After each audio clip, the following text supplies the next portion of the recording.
test, test, test, test, test, test. Testing testicles. All of the test. Banana, banana, banana, we have a test. Her audio's fine, could be you. Is it?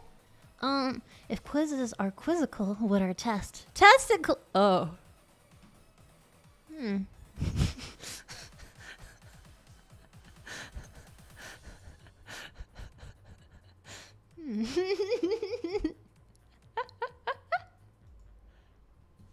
I mean, you're not wrong.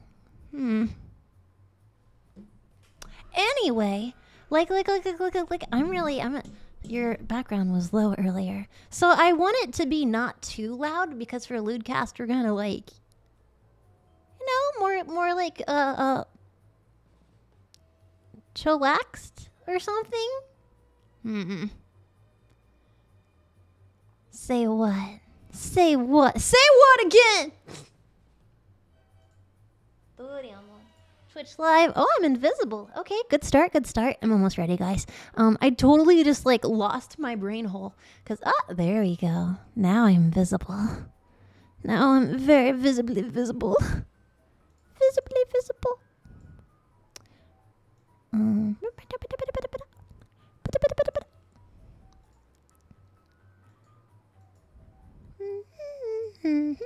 There's chat. Awesome. Maybe I'll leave you guys naked today. That might be fine. Thank you for your patience. Sincerely appreciate it. And I will not be crying today like I did yesterday. That was horribly embarrassing.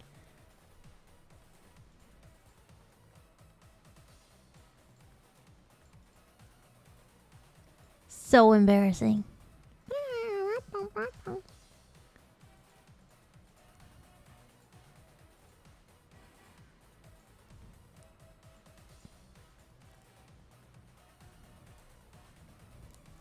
Just about done. Thank you for your patience. Thank you while I direct your call.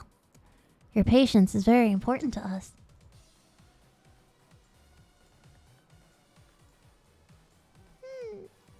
Yeah. Oh god, I was invisible. Almost done, almost there. Thank you again for your patience. My lieges. My fine gentlemen and gentlewomen and gentle persons. Chat. Ah.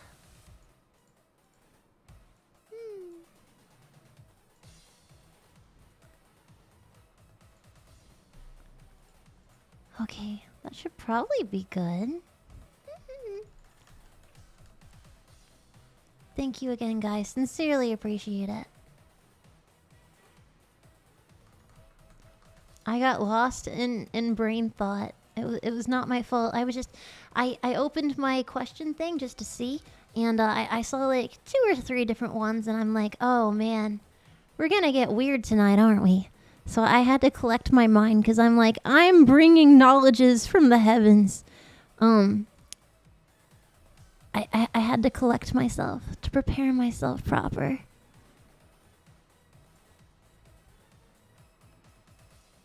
I take my knowledges very seriously.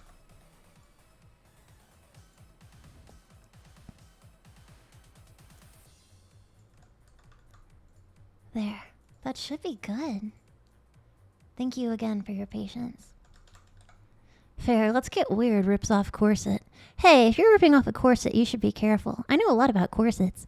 Anyway, today is not a day for corsets. Today is a day for sexual learnings. From yours truly. There we go. Okay, looks great. Very happy. Alright. Then I guess let's get into it.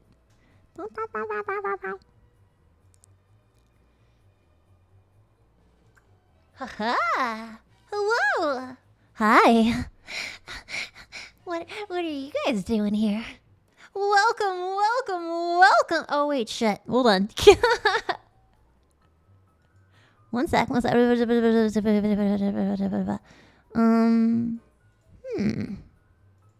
Nope, that's the wallpaper. Shit! I'm trying to find my little LewdCast logo. LC logo. I gotta have it because today is LewdCast podcast, and I did not explain thoroughly that this would be a live stream and not a pre-recorded one, which made things more confusing. Therefore, it's just me today. I have been called to do justice to all things lewd. It is I, Professor Hentai. Oh, shit.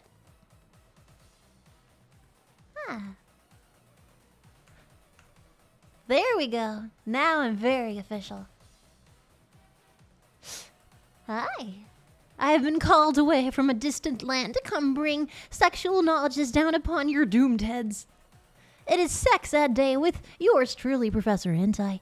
On this day, I requested that you, community, submit me all of your sex ed-ish kind of questions to my tweeter, or Melody's tweeter, and I will answer them to the best of my ability. I am not a real doctor, so I'm just going to put a little note right on the screen, and no one can blame me if something bad happens.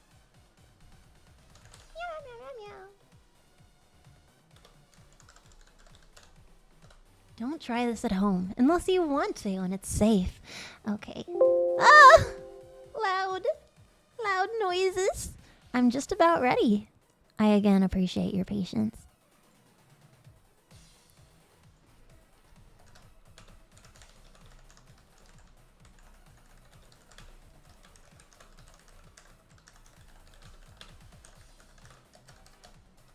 There, here's a little note I can put in the corner.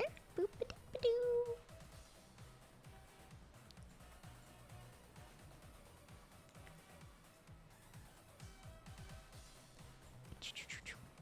Thank you for your patience. Your call is very important to us. Would you like to leave your number so you can get called back when it's your turn in the queue?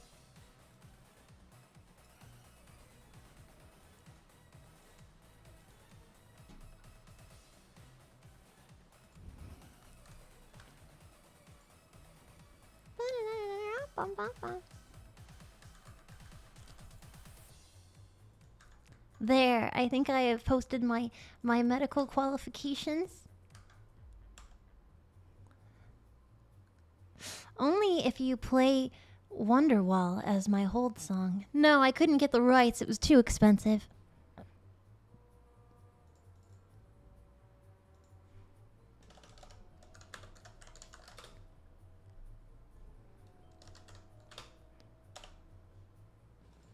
There! How do you feel about my qualifications?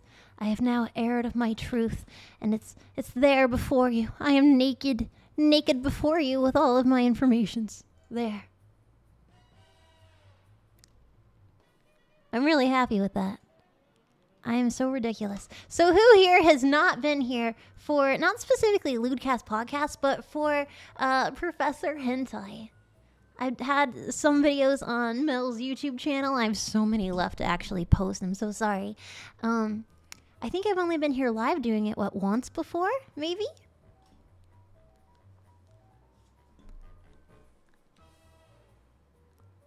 Twice. So this would be the third time. You know what they say, third time's the charm. So hopefully I can be much more educational today than I was altogether. I think this music's a little too fast for us. I need something chillaxed, man. Yeah? You know, I'm something of a scientist myself. If you're a member of the Project Melody community, then you are a scientist by name and blood. There's always blood. We have a surplus of blood in this community. I don't know where it keeps coming from, but it is a welcome thing.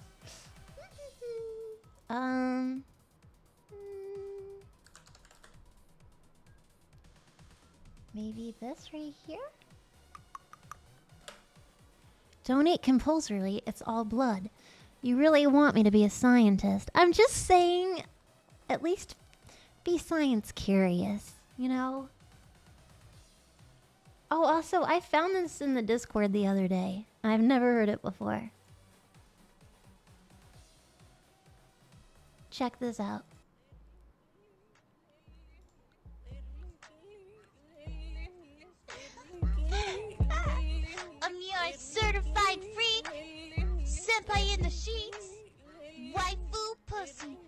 konnichiwa weak. Ada. Yeah. Why? Yeah, you fucking with that waifu pussy. Bring your tongue and your cock for this waifu pussy. Give me everything you got. Why did you put my yodeling behind Mouse's waifu pussy? Why? Why did you Why? Why? Make me cry. Let's go. The ultimate combination. No, because I sound like an insane person. Any source where I can lewd VTubers, maybe in your heart, also in your art. You know what? Creativity is highly encouraged in this community. Do you remember the one with Mary? Which one? I'm scared. I'm scared.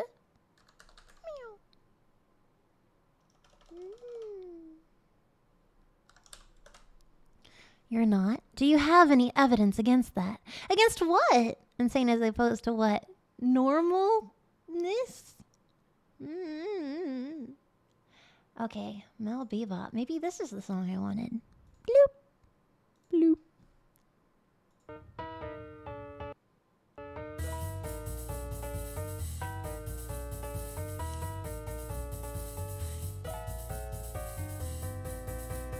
Doing hentai about women wrestling? There is one that comes to mind, but I don't know what it's called. No, this is not the right song for this. No, this is improper.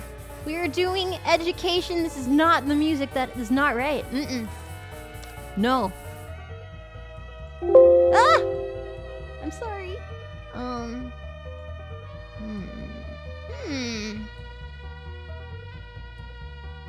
I've got this. I can make this work.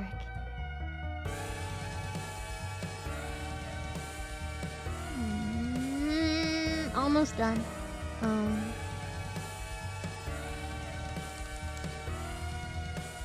Windows. I know. I'm so sorry.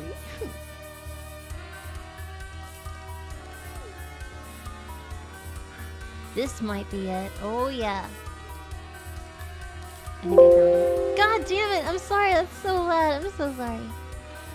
Is this it? Yep, that's it. Found it. I'm very, very sorry, but now I am together and everything is good and I'm ready and I'm good and this is good.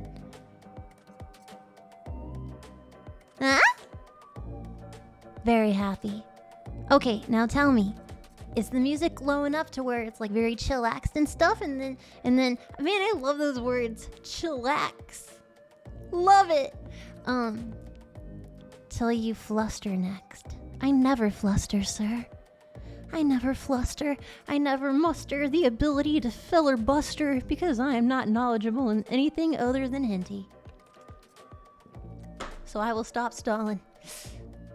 Alright, so you guys, I only posted a few hours ago, ha ha ha ha ha, but you guys still took the time to submit some of your questions. Some of your questions that you took the time out of your heart boner place to ask me, related to all things hentai and sexual.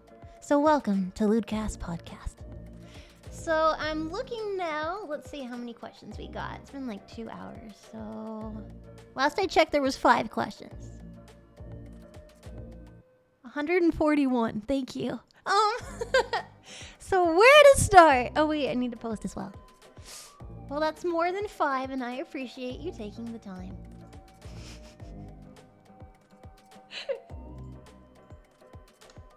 No, really, I think that's super nice. A little bit more. Just a smidgen, just a spoonful, just a little teensy bit more. I'm sorry, Melody, I'm back. Back from... What? Okay, let me see. Okay, and...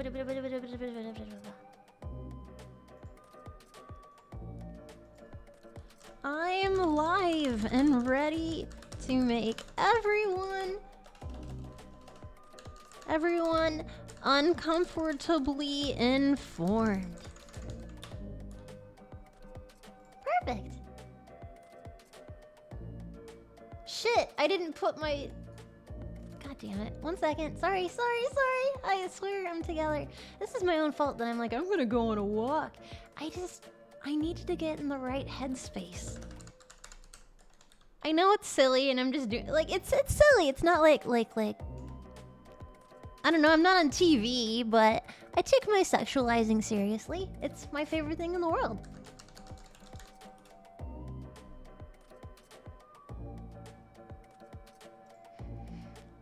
How are you doing? I'm doing really well. How are you? Welcome. Hi, Melody. How was your day? It's been really good. I ate a sandwich, though, that was mostly cheese, and now I feel unwell. But that's okay. Also, I love that one of the people up there that just donated was lactose intolerant. What a coincidence. Okay, but we have, I looked through, I guess when there was only 5 questions, and there was some very interesting inquiries. And I also made some notes too. That's how serious I am. Hi, Professor Hentai. Good to see you here today. Thank you, it's great to be back. Does anyone have any questions before we proceed? I turned 25 today and I'm pretty happy about it. Happy turning 25! You can now legally rent a car. And illegally steal a car. I guess you could do that at any age, couldn't you? Happy 25! Chat is moving fast. You call that fast? I'll show you fast. I don't know. I've seen faster. Melody's yodel. Stop it! That's close to 29. Oh no. Stop it! Wall slams performed by girls by other girls with high raised legs. Opinion. There is wrestling, anime, plus hentai. If anyone can think of a... No, we can suggest titles. We're just not sending anyone anywhere. Happy 26th birthday. So many birthdays this week. You can rent a car in 18 in most states. It just costs more until you're 25. Yeah, that's true. Your voice is sexy, Mel. Well, I'm gonna have to bring it down a little more so that we can be educational. Because studies show that clear voices that are also deeper are more likely to be considered trustworthy and informed. So the deeper my voice, the more smart and shit I am. Oh god, she made it more sexy. No, I dare not say that at all. I speak only in truths. Glasses, how lewd. I only use them to be smarter. Melody doing a teacher voice. I'm about to do more than that. And then 50% of chat lost. Okay, anyway. Oh shit, there's more questions. Okay, where to start? Oh my god. So since there is 150 questions now, I don't think I can answer all of them, but I'm gonna do my best to answer more than... What guys, for a LewdCast, what is the maximum amount of questions that we've answered before, excluding if I went away to the bathroom and then, like, a guest speed fired through them? What's the most that 6? 7? Okay, our goal is 10. Breaking all the rules. Also, yesterday was a lot of fun. Thank you for hanging out with me and making me cry like a stupid person. I thought I was gonna make it all the way through, and then at the end I just broke. It was so embarrassing. You guys are so mean to me. I did have a lot of fun though, thank you. I mean, I'm not Melody, I'm Professor Hentai.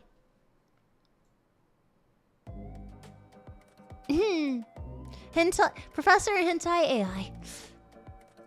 Oh shit, those can be my letters instead of MD, it could be AI.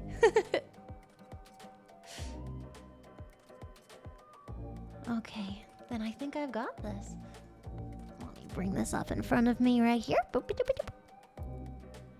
Okay, question 1, test. Damn it! Wow, there's so much to work with. Okay. Question. Guys, give me a number. Give me a number. Give me a number. Give me a number.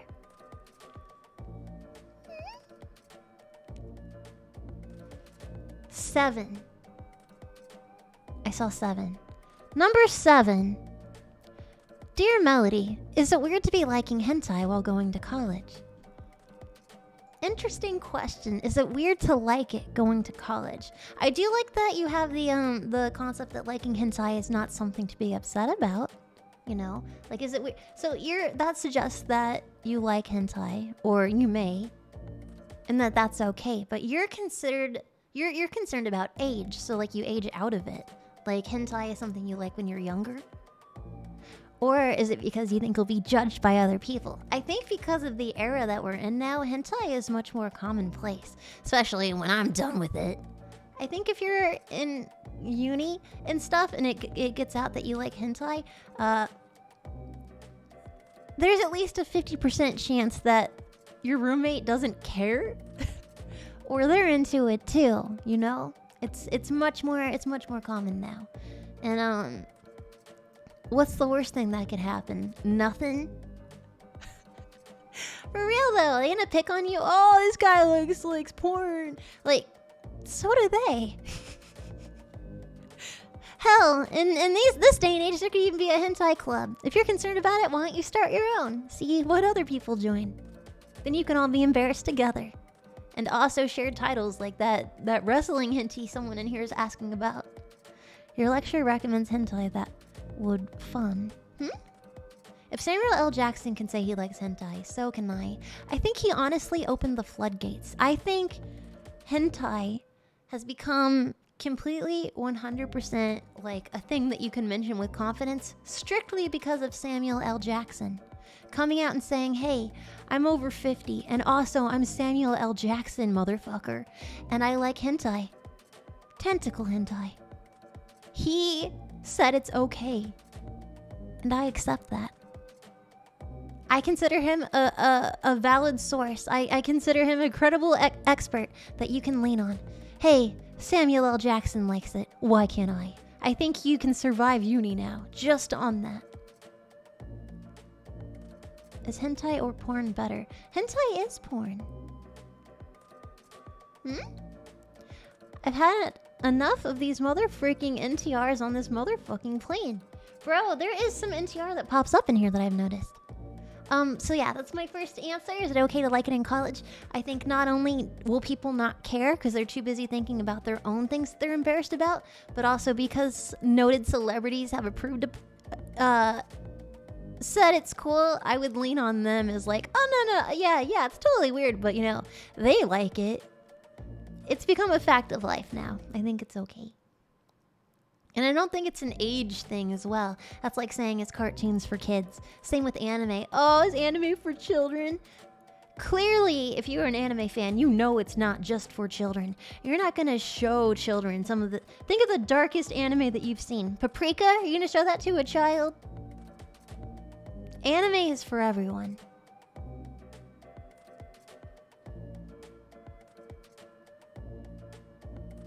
And hentai is for adults. Thank you. Moving on. Okay, give me a number, guys. Give me a number. 2. Okay. This is a long one. Okay, you said, what would you do if your son was at home crying all alone on the bedroom floor because he's hungry? I'm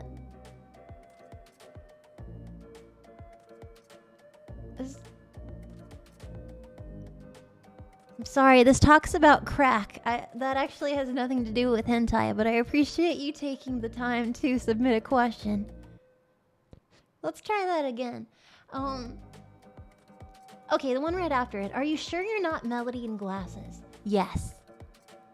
I mean, no. Yes! No. Does your cat like chicken? Yeah, my cat likes the chicken, crunchy foods. I mean, that's a song. Oh, it's an Eminem song. That is not connected to hentai. Try again. Try better. Okay, here's a good one. Number 8. Is it true that during a sex, a woman's uterus can create a vacuum effect and suck someone up inside them? Huh.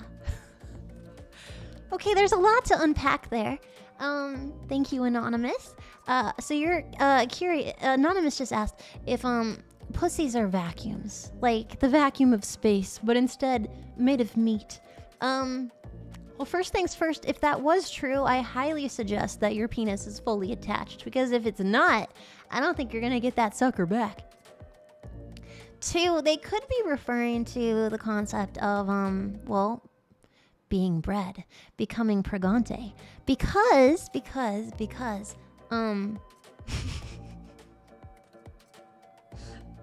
it wasn't till recently that I thought, I think it's been disproven, but I thought if seminal fluid was introduced into the vaginal canal, that if you also orgasm, like concurrently, that the contractions that your body makes would like pull it deeper into the womb, making you more likely to be pregnant.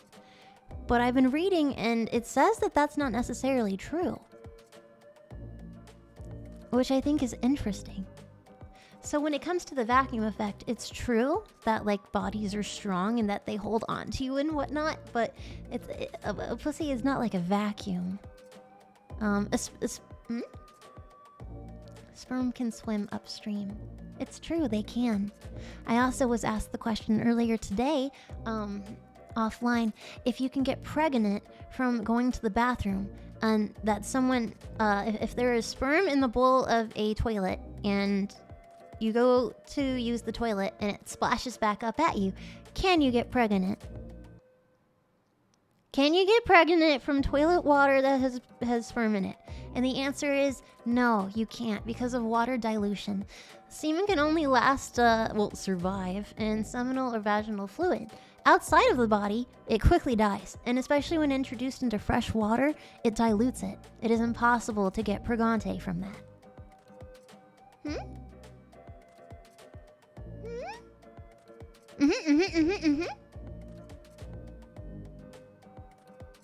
What?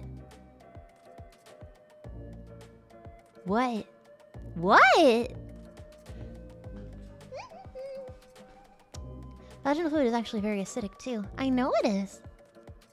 Woo, I'm safe from toilet pregnancy. Well, heck, I mean, I'd still be careful. Toilets can be dangerous. You can get a lot of things from toilets, like HPV or pink eye if you're licking it and fall asleep, or goblins. So be careful. I've seen a lot of Japanese cartoons, and sometimes toilets are haunted. So there's just a lot going on there. I think if you're using a toilet, maybe in and out. Don't linger. What? I saw ghost stories. Hands come out of there. Yeah? I'm not wrong. Don't ask for paper.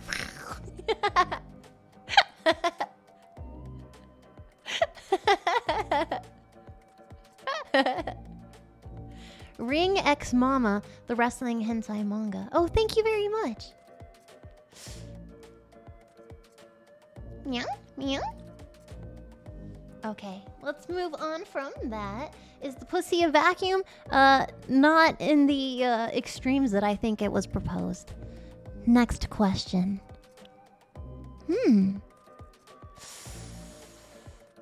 These are some hard questions. Oh my god. Oh, okay, you know what? We're about to get pretty real in here because I have some thoughts. For any of you, or in our title, guys, does it say mature? I might want to edit it. Mature audiences, because I'm about to get real here because I have some thoughts. No, not yet. Let me edit that real quick, just so you know what you're getting yourself into.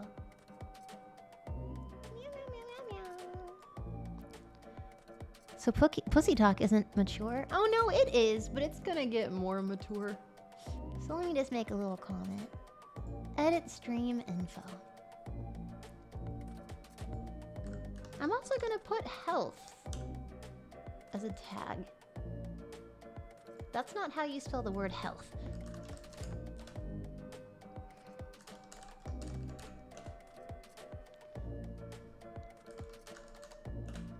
There we go. LewdCast, how now with stylized eyeglasses?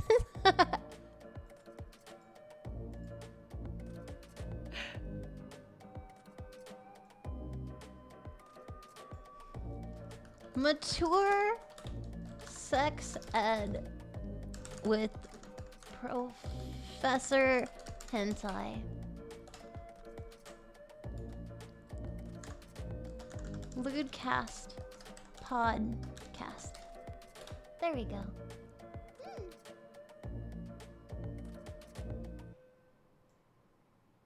Alright, that should do. Wait, fuck. Yeah! There we go.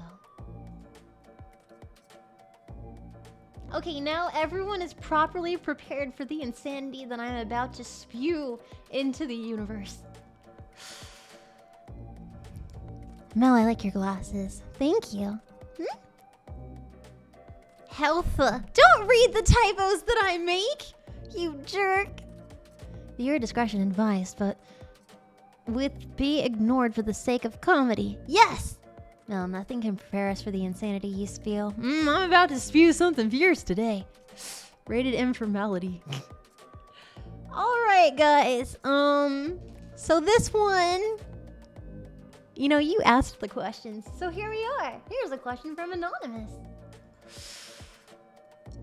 How do I start this one?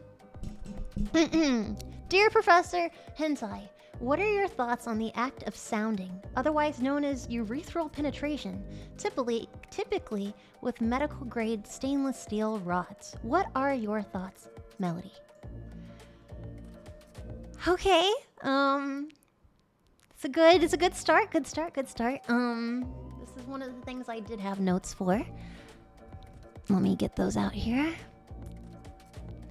You do you, my dude. Oh god, sounds painful. My thoughts are freaking... No, I was not prepared. You are prepared! I put it in the bio, or the subject. I mean, you can go get a snack. Hey, someone asked about it, and I'm not gonna spread sexual misinformation. I mean, every kink is valid, even if I'm not into it at all. And I'm going to give my opinion on sounding. Urethra, I hardly know her.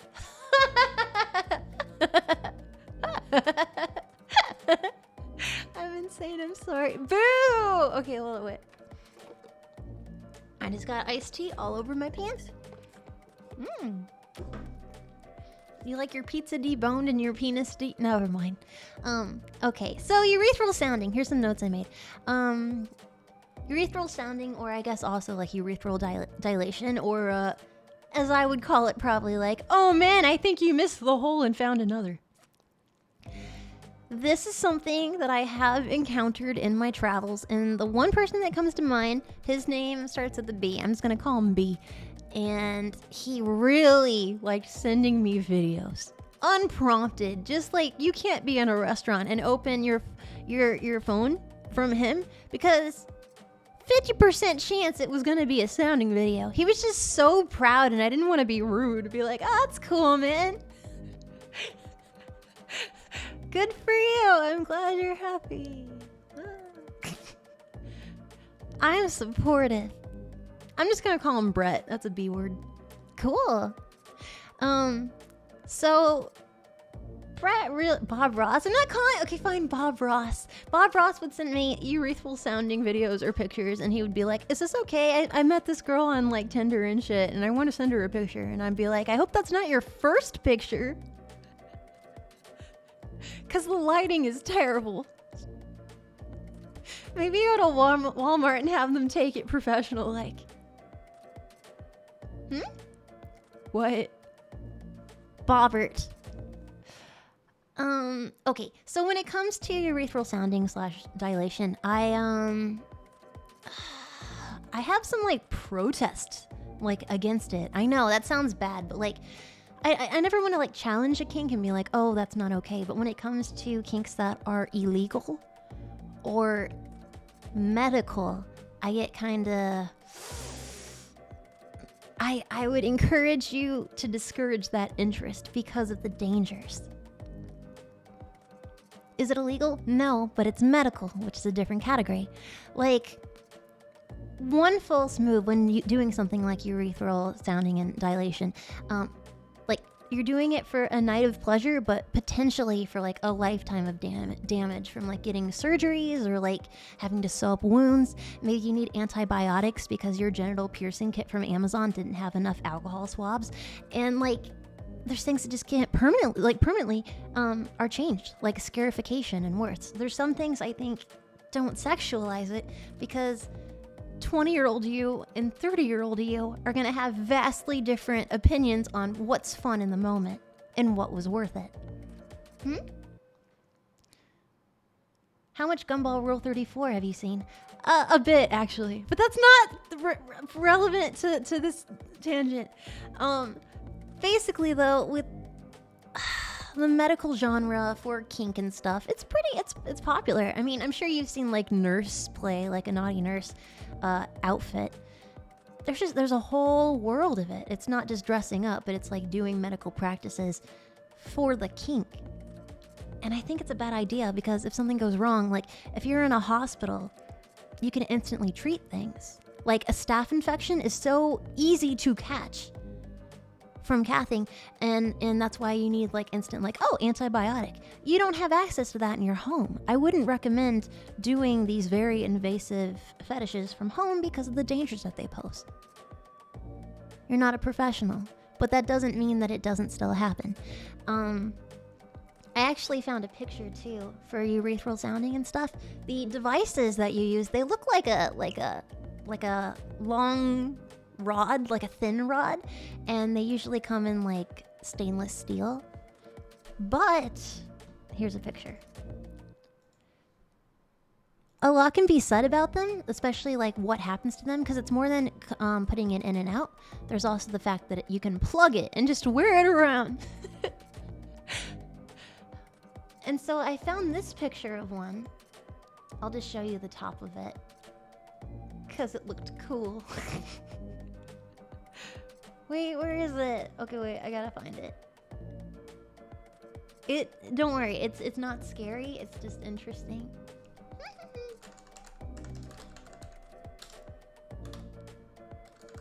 It was like satanic.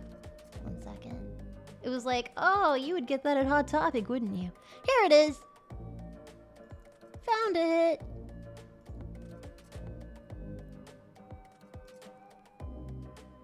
I mean, I'm sure this is fine to show you. Like, it doesn't look like anything. Save image.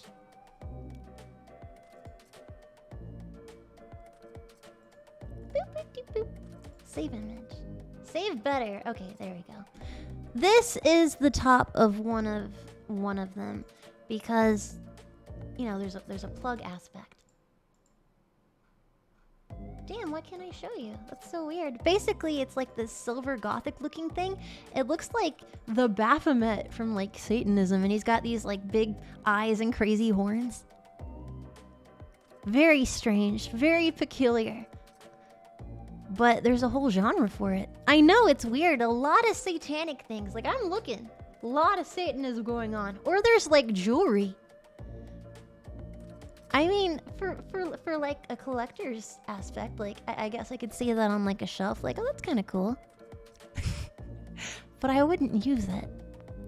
You know, if anything, you could use this for a stir stick if you're like one of those hobbyist bartenders. Actually, this would be a really cute stir stick for bartending. Or you could use it as a meat thermometer when you're barbecuing.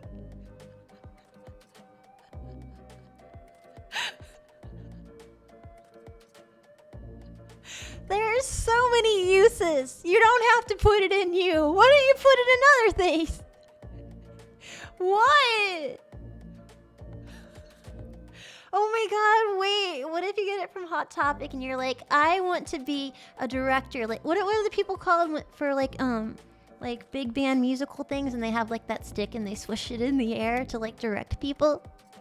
Conductor? Oh my god, you can be a little goth conductor. Oh, maestro. Oh, that'd be so cute.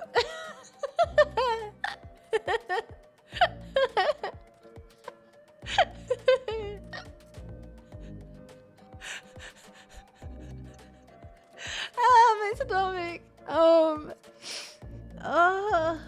I don't know how lightning rods work, but I guess that's also, you know what? There's 1,001 uses for a dilator. You put it in everything else but you. Yeah, all in all, it's supposed to feel good, but I'm not going to talk about the positive aspects of it because I don't want some of you trying it. When it comes to hentai, though, go right ahead and watch it. I see no issue there.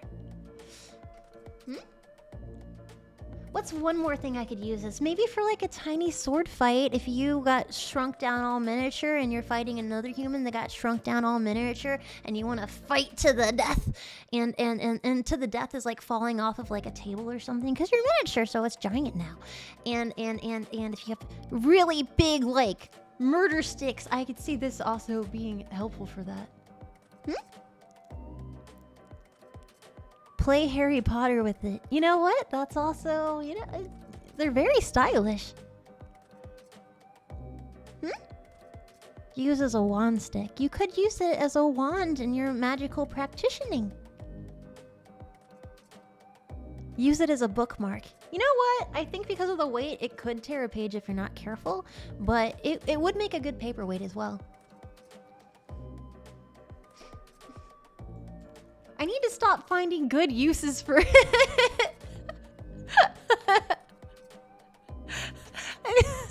Oh my god, yeah, you can put the little sticks in your hair if you have it tied up in like a messy bun. Okay, I'm done. I need fancy chopsticks for your hair. I need to stop finding good uses for this. I'm moving on.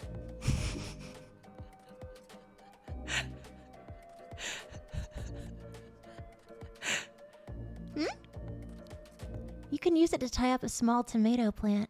Oh my god, you can use them in gardening! That's such a good idea! Or you can affix it, because of the way that it's set up, you could switch out the face and make it look like one of those thermometer things so you can tell if your plants need watering. Damn it, Mel! Stop it! We're getting off track! Okay. You can use it in your pee-pee, but also to know if you need to water your garden more. 1,001 uses. It's like a towel. Okay. Hey, barbecue skewer was my first one. We had a track? Yes! Okay, so that was sounding. Sounding, I hear that it is a thing. It is part of a community, the medical fetish community, and I don't recommend it. Okay. Is it normal to appreciate hentai and other forms of prawn for aesthetic reasons, but have little to no sexual desire? That's a really good question. Can you like hentai for art, for like the sake of how it appears without wanting to fap to it? Absolutely. It's the same as shibari. Shibari is the concept of like rope bondage, but it's not necessarily rope bondage. It's a step past it where it enters the realm of art, creativity, making these intricate, crazy, dazzling designs. And you can take beautiful photography of it, or you can show it off in one of those like living abstract art installations. That's taking something sexual and like purely like domination and whatnot. And this is entering a new area of appreciation, and that's more artistic. That's appreciating it with your soul, not just with your eyes. So when it comes to hentai in general, just enjoying the art medium of it and not physically like your physiological response to it, that makes perfect sense. I usually have stuff going on in the background at all times anyway, just because I enjoy it. Maybe I want to learn something from it, or like support a friend by having the channel open. I don't think there's anything weird with appreciating hentai without sexual gratification derived from it. I mean, do what makes you happy. Yeah? In a similar vein, there's also appreciating the more acrobatic forms of pole dancing and burlesque from an artistic perspective as opposed to horny. Yes, I have several burlesque dancing friends, and it is an art, and my goodness, do they work to make, like, the core fitness alone.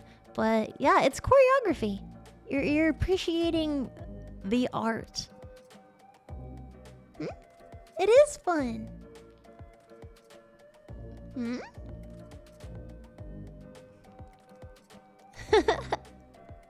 Have you ever tried it, Mel? Have I tried burlesque dancing? I don't think so.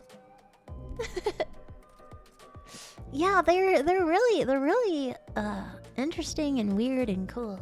Mel should try it. I would be too nervous. I would be too nervous. There is a point when hentai artists and similar work just make good stories, and it's always a treat to read. That's true. And I like that stories don't have to always have a happy ending. That feels like a very American thing, to end their movies with a happy ending. Whereas in like Asia and Europe, they're like, you wish! And that's why I think pieces like Metamorphosis are important, because it's like he had a story to tell, and he's not going to give you a happy ending because that's what you want. He gave you the story that he wanted to tell. And I find I really appreciate the honesty in that kind of writing, and that kind of piece. And I would have got away with it too if it wasn't for you crazy kids. What are you talking about? Josuke helped her. Hey, just because you and me prefer the alternative version as an ending doesn't mean that it makes it the best ending. That's just the best ending for you and me, not for everyone.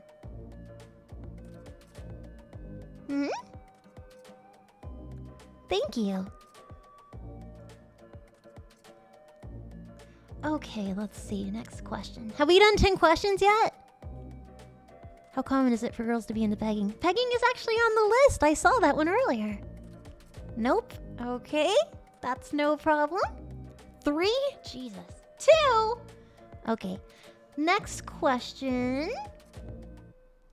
Yas Queen. That is not a question! Jesus!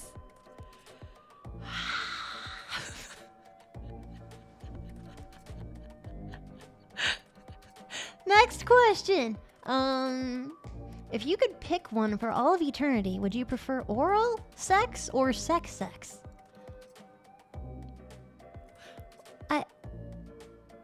I mean, I know what you mean. Well, actually, yeah, what do you think? I'm seeing a lot of oral. Oh my goodness gracious.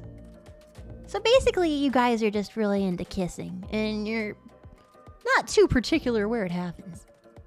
Wow, we're just getting... You guys are lazy. You are lazy. If anyone's saying oral instantly has a penis, you are lazy.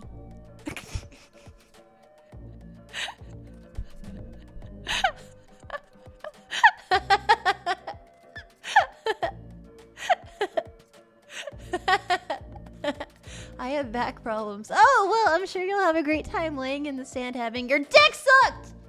Frick. I would also say that. I mean, I don't have all the experience in the universe, but my brain does. My brain's been places. I've mapped it out. I've looked at all the quadrants of my inner workings, and I mean, I really like smoothies, and I really like eating food. I'm just helpful.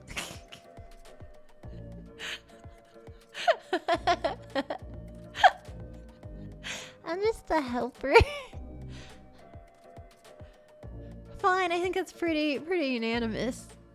Interesting though, not what I expected. I want to serve a pillow princess. What a coincidence! I am a princess.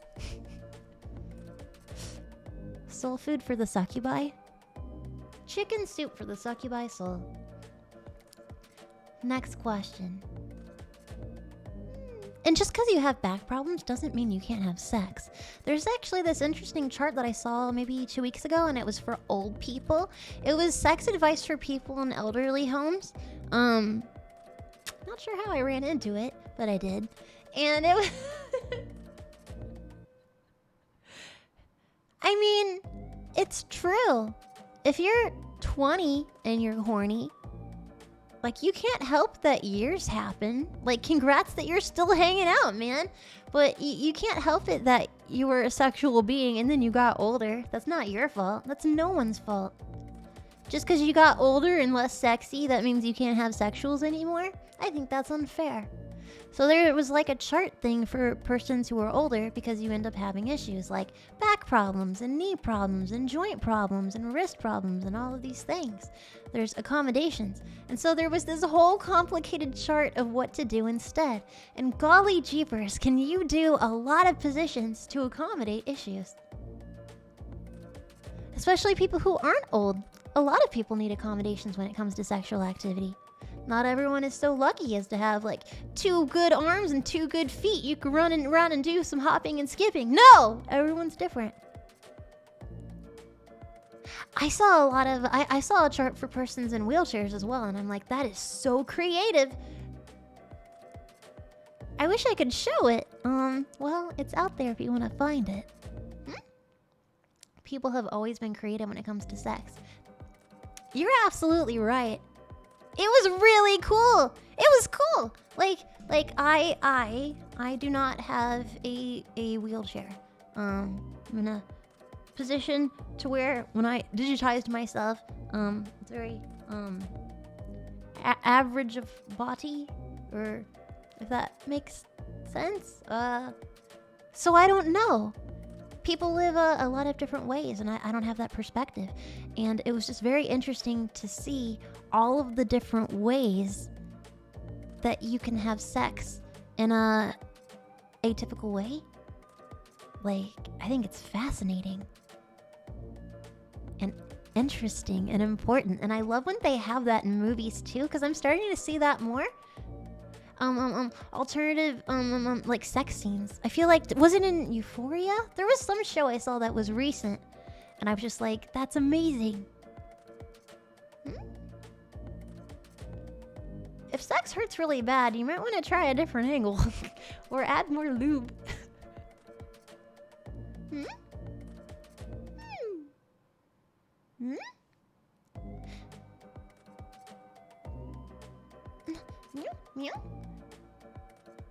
TV sex is pretty advanced. Yeah, too complicated for me, man. As a wise man once said, just lube it up. Oh my god, he was a wise man.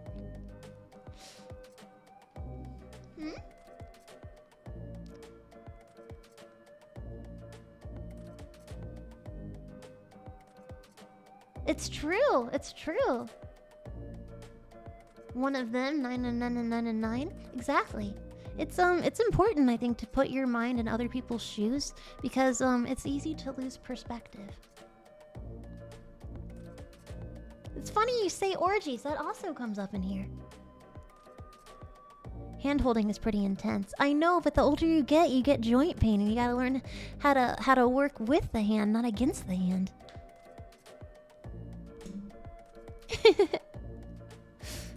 Okay, next question.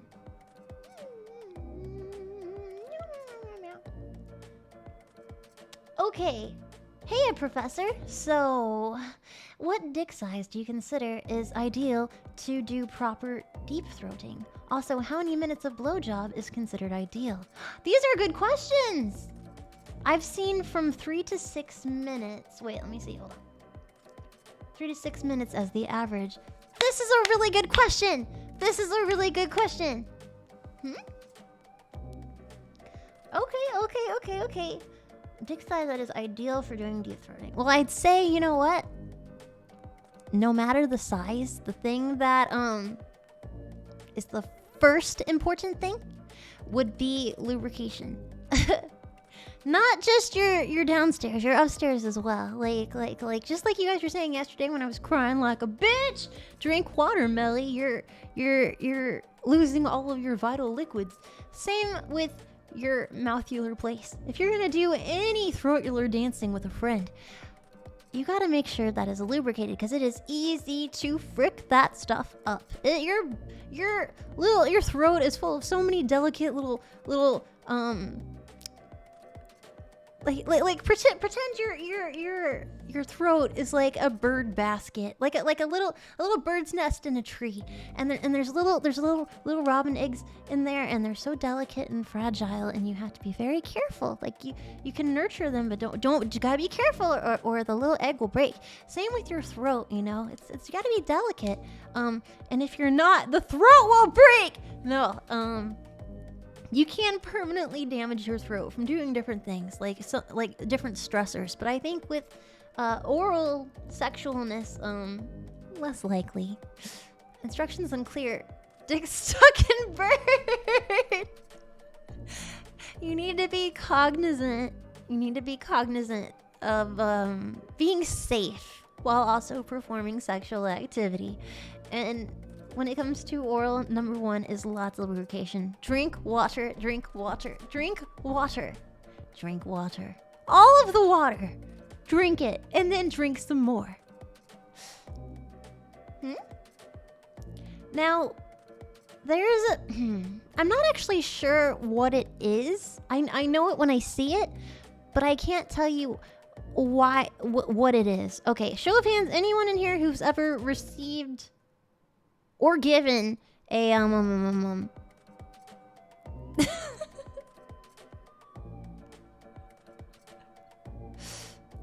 This is hard. Okay. Can I suck my own dick? It depends. I could reach. I don't have a pee-pee though. But that's just because I have a very long tongue. So everyone's different.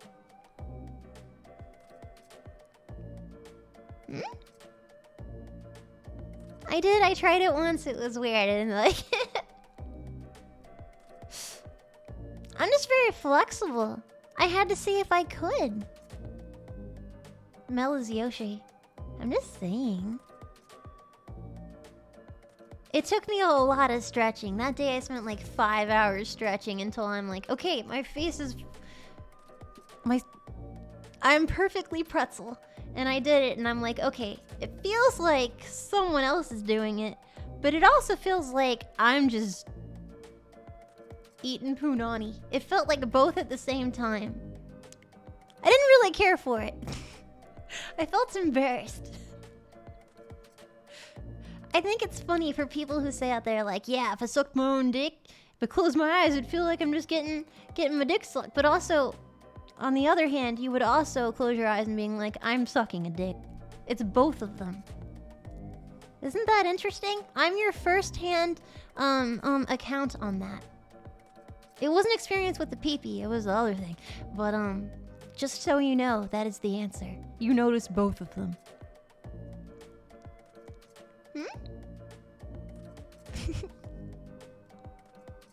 It's a hell of a party trick, though. I know, right? I love when I stop a party and have all of the people look at me so that I can show them what I can reach.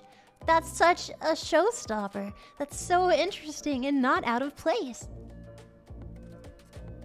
How many hours did you spend prepping? Several hours. I was lazily watching HBO while just like seeing how flexible I could be. And then at a certain point, I'm like, I'm just gonna take my pants off.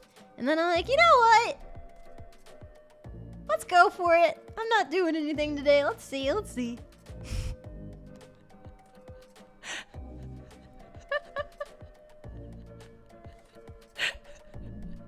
Logical next step.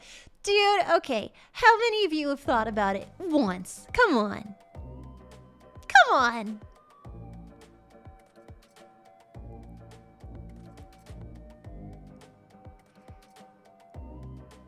That's what I thought.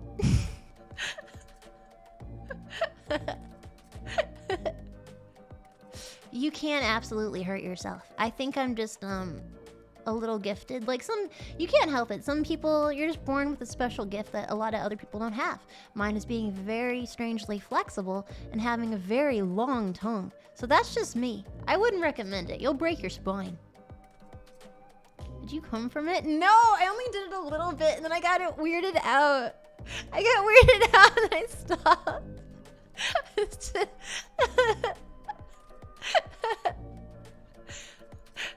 I just did it a few times like and then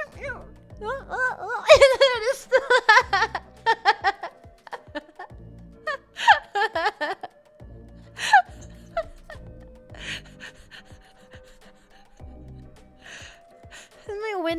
open and I'm like, I wonder if the trees could see. Do trees know? I was so embarrassed.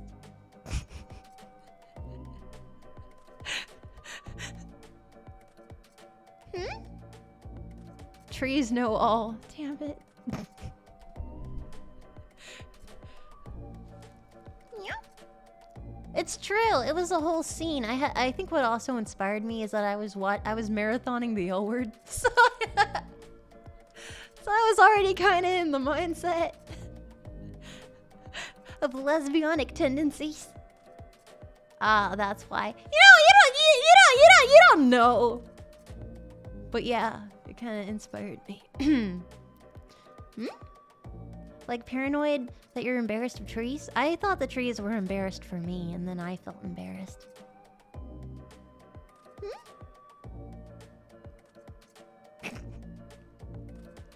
Is it lesbianic? It's yourself, though. Okay, then absolutely. I'd admire the hell out of you, Melly. Oh, thank you. No booba in the way? Okay, that's another factor that has been added to the equation. You also can't have titties in the way.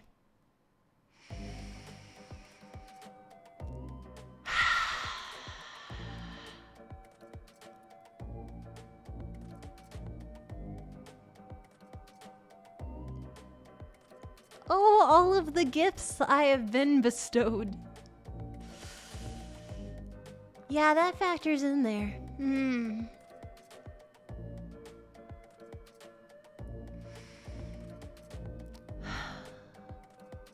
Anyway, why is that the part of the conversation that embarrassed me? I've been bamboozled and it's not fair.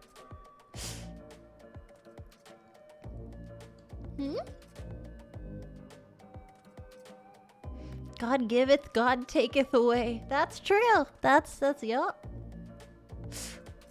What knowledge do you have on penis owners trying to self-penetrate? Oh, okay, let me think. So I know that the action that I performed is also possible, but you do have to have a series of gifts and like everything lining up. Again, it's not very. If it was easy to do in common, you would hear that, but it's not. I think you have to be well endowed to really have like the first like, oh yeah, I could maybe reach it without breaking my spine. So that's the first part. Sai, hello. Thank you for rating. So shout out to Sai's community. Hi, this is an episode of LewdCast podcast where we're joined by me as Professor Hentai, and I'm talking about basically sex ed.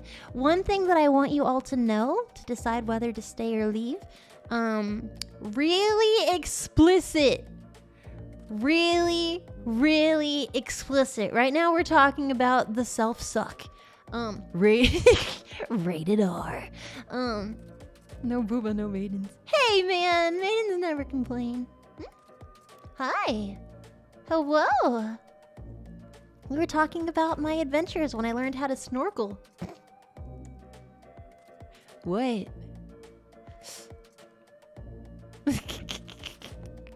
Rated R for runaway. Autofellatio, oh my. We're talking about very explicit things for educational purposes. It's true. I forgot what the question was. Oh yeah, the ideal dick size for deep throating. And how many minutes you would consider.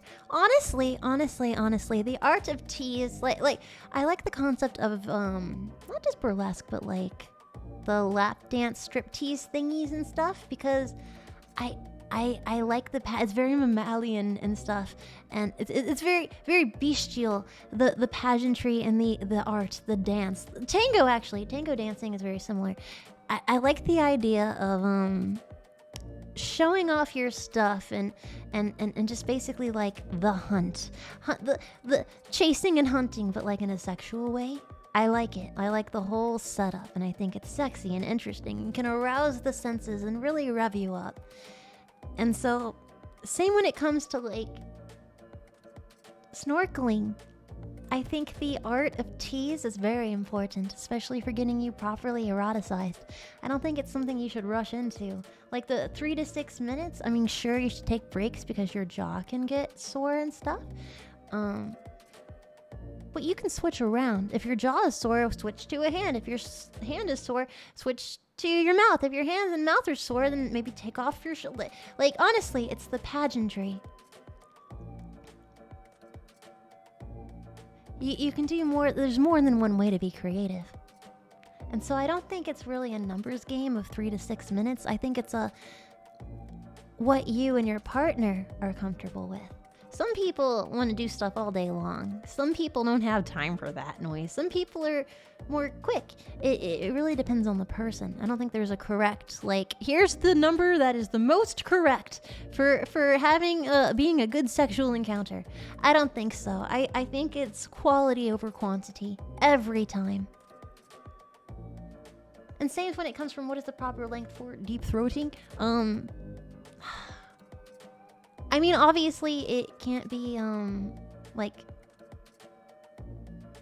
microscopic or average. Probably above average, if anything, because you're literally trying to go deeper into the throat canal. So that's just like a length thing. That's not really against anyone's sort of size, but like the practicability of actually deep throating. So I'd say at least 6 inches, maybe, minimum, for like really getting in there. That's where I would put it. Yeah. I didn't say what was good for sex. I'm saying for what is most efficient for dangling it over the edge. If you're gonna feed a titan, what would make the most sense?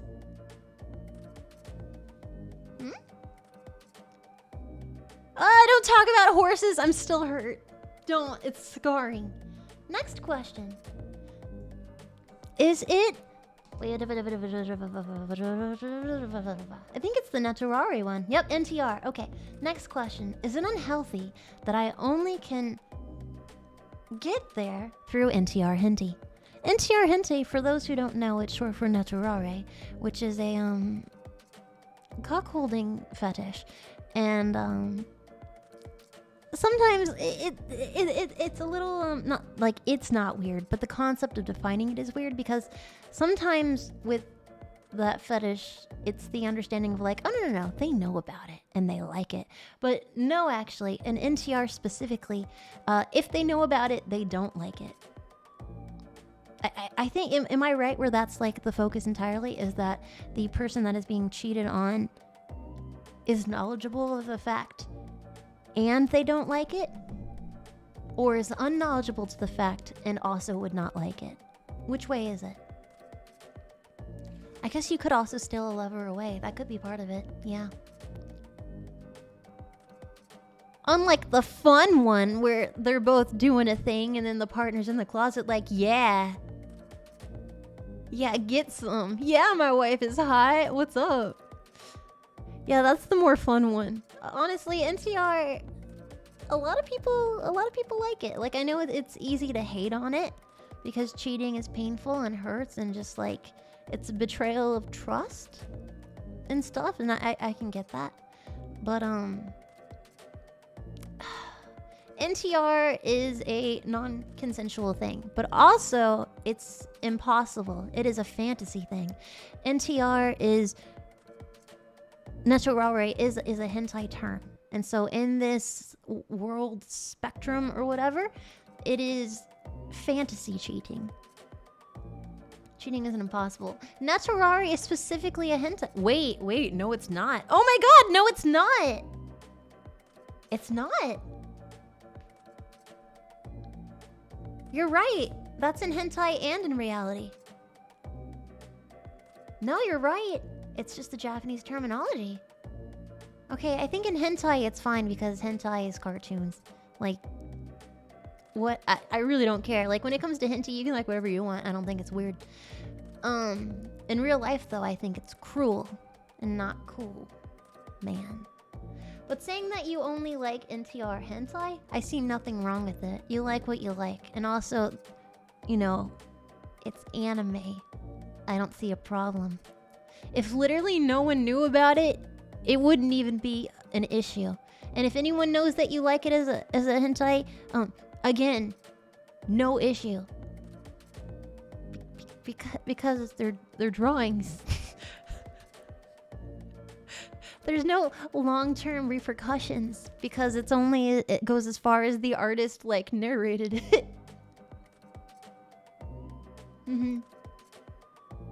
So my thoughts on that when it comes to hentai, like when it comes to real life, maybe don't do that. It's not nice.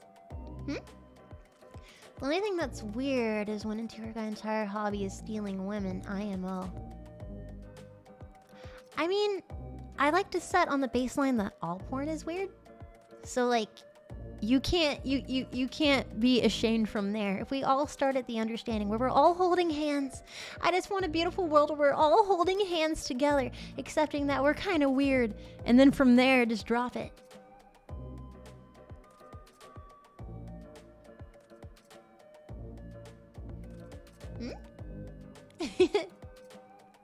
Even NTR in live action is fine because it's fake. I think so. It's a story. It's a story. Okay, next we have... If you're all just holding hands, who's doing the job?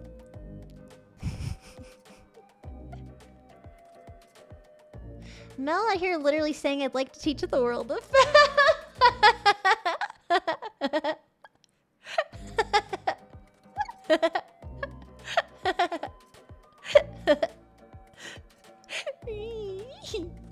Cries and hentai fan.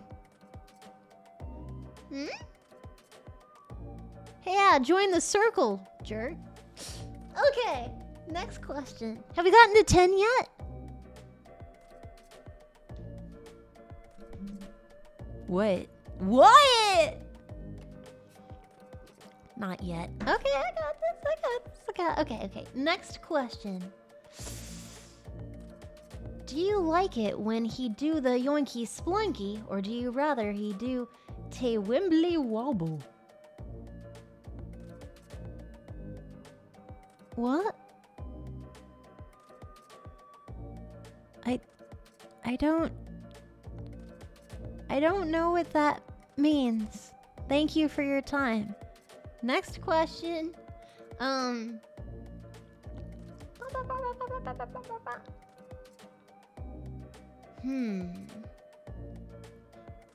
Next question. Is it safe to drink your... Oh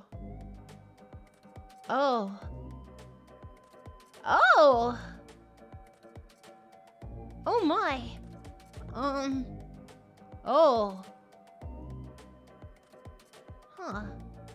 Well, assuming you don't have an infection.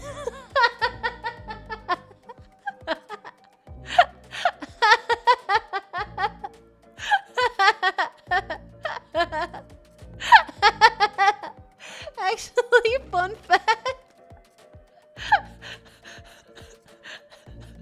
Oh no, that's gonna be a weird clip, huh?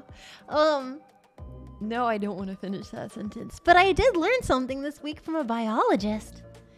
Don't know why that was a conversation, but here's what I learned.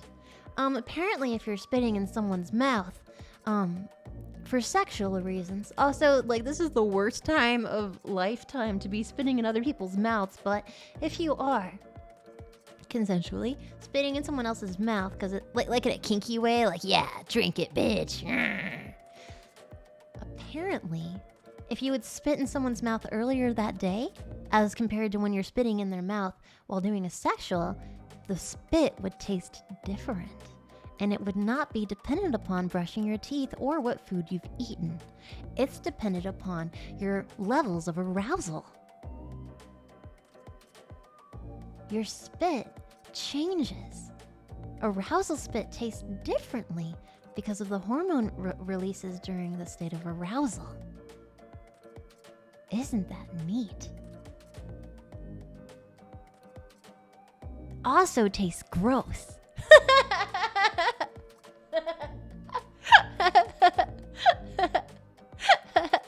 Mammals are cool. Hmm?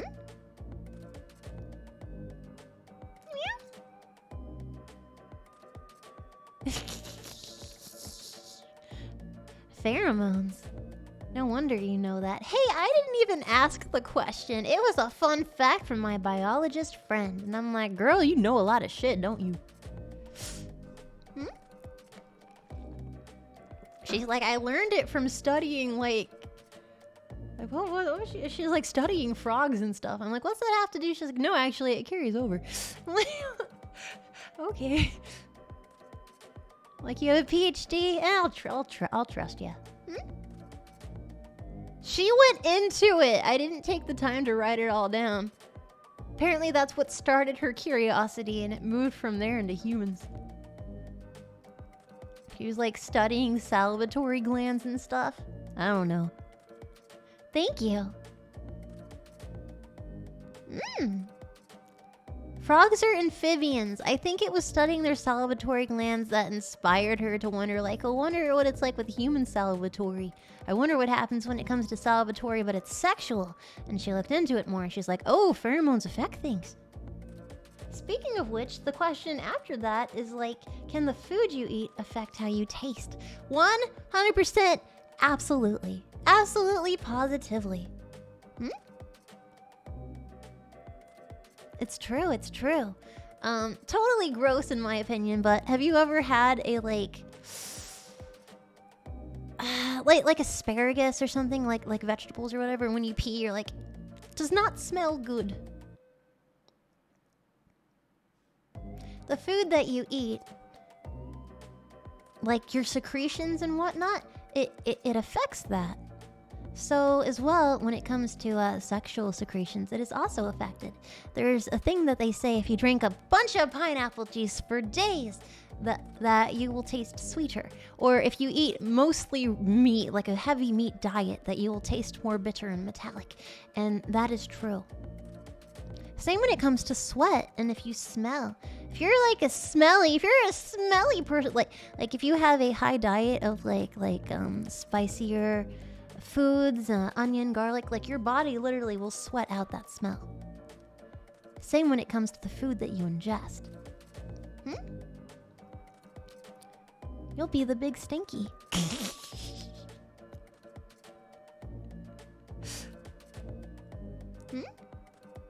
Yeah, you smell like garlic bread. Stop it. Also, I highly recommend drinking lots of water every single day so that it can, dilute such intensity. I mean, I like garlic too, and it's great for your heart, but man, is it not a first date food.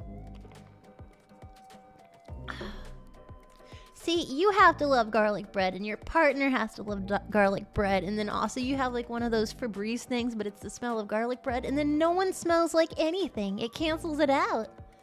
Maybe.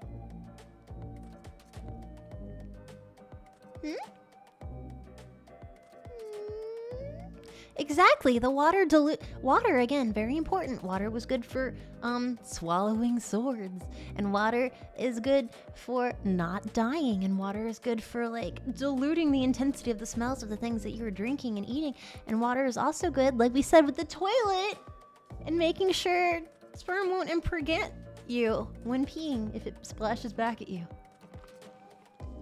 We've learned so much. Next question.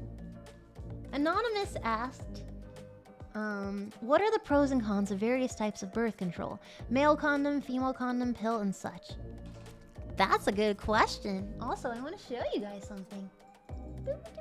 So they each have their own like percentage of efficacy, leading from minimum 80% all the way up to 99.2%. It really depends on what method that you go with. I want to show you.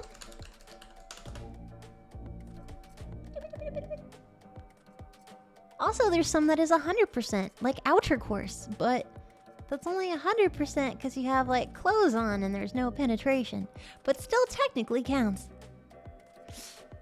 It is sexual activity where you can enter a state of completion without insertion. Okay, female condom, female condom, female condom. Ah, that looks like it. I feel like because this is educational, I can show you it. No, this is fine. This is education. Save image. I've literally seen penises on Twitch when they did a sex ed class before. So it's fine. This... Okay, show of hands. Has anyone seen this before?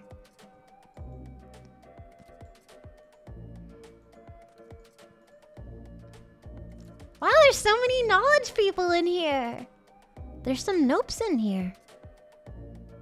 This is a female condom.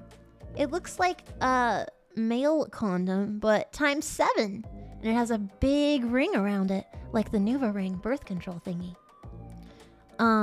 It's really, really ugly. When you take it out of a package, you realize, wow, it's the size of a winter sock. It looks like something like a wizard's hat made out of plastic because he wanted to be cyberpunk. It looks like something your grandma sewed for you, but again, made out of plastic that you're like, ah, thanks, and then you keep it in your closet forever. It's very, very ugly. Very ugly. And after you insert it, well, one, you have to like flist yourself to really get it in there and make sure that it's in place. And then like there's little bits on the outside, just like, it's weird. It is a weird thing. However, besides the fact that like the lip of it like is out, like sits out of you and stuff and looks ugly, not gonna lie, I think it's genius. I think it is one of the most underrated options available when it comes to birth control. Yeah, this kind of looks like it's from World War II. Yeah. And the reason why, one, they're incredibly durable. It is hard to break that. You'd have to go in with a sword and start slashing for a while. Very durable. Two, no pinching. That is a concern for a lot of people with looking for condoms, especially if you have a penor. Not everyone knows what size they are. Sometimes it's too tight and it constricts and it can break. Sometimes it's too loose and it slides off. Also bad.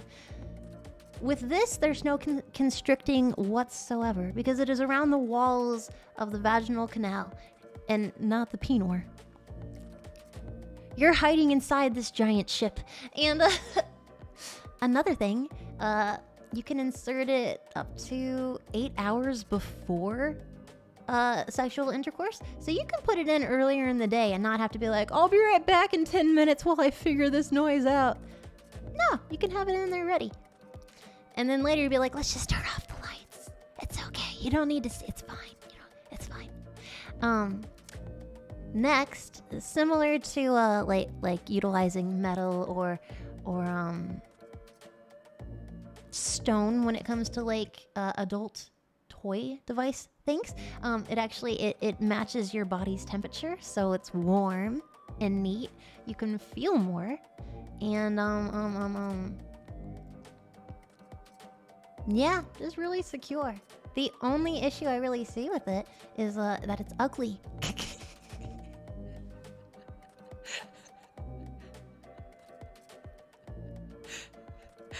And removal is like the easiest thing. You just twirl the outside and pop it out and make a little balloon animal.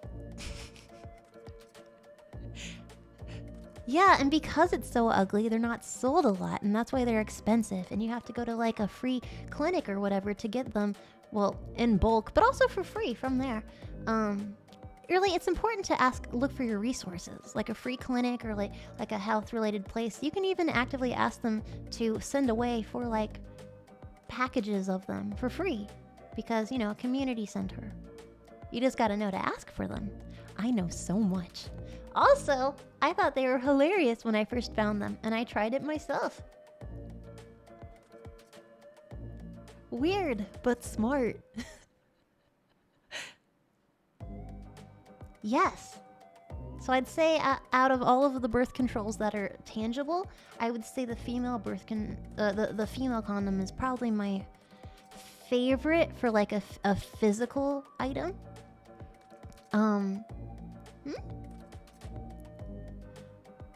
Condoms are also free at centers. It's true.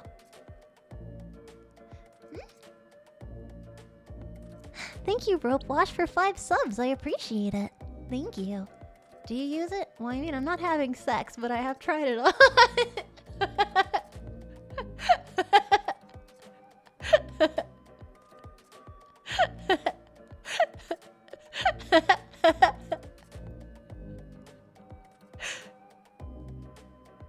Yeah, I remember using it because I'm like, this is ridiculous and silly. I'm so curious, and it took me forever. I used YouTube. I'm like, how the hell did I put this in? And I like touched inside, and I'm like, holy shit, it's like an oven. You can feel the universe in here.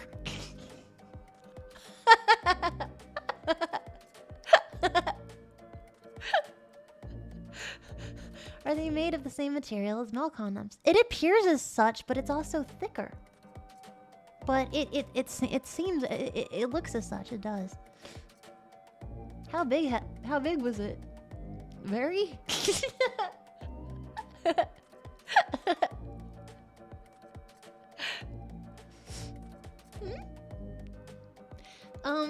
But yeah, I think it's more. It would theoretically be more pleasant for other people because it's not going to pinch you.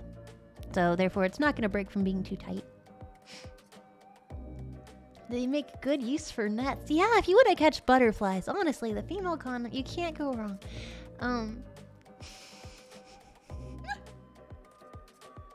Does it echo when you talk into it? I think if you put a female condom up to your ear, like on special days, you might be able to hear the ocean.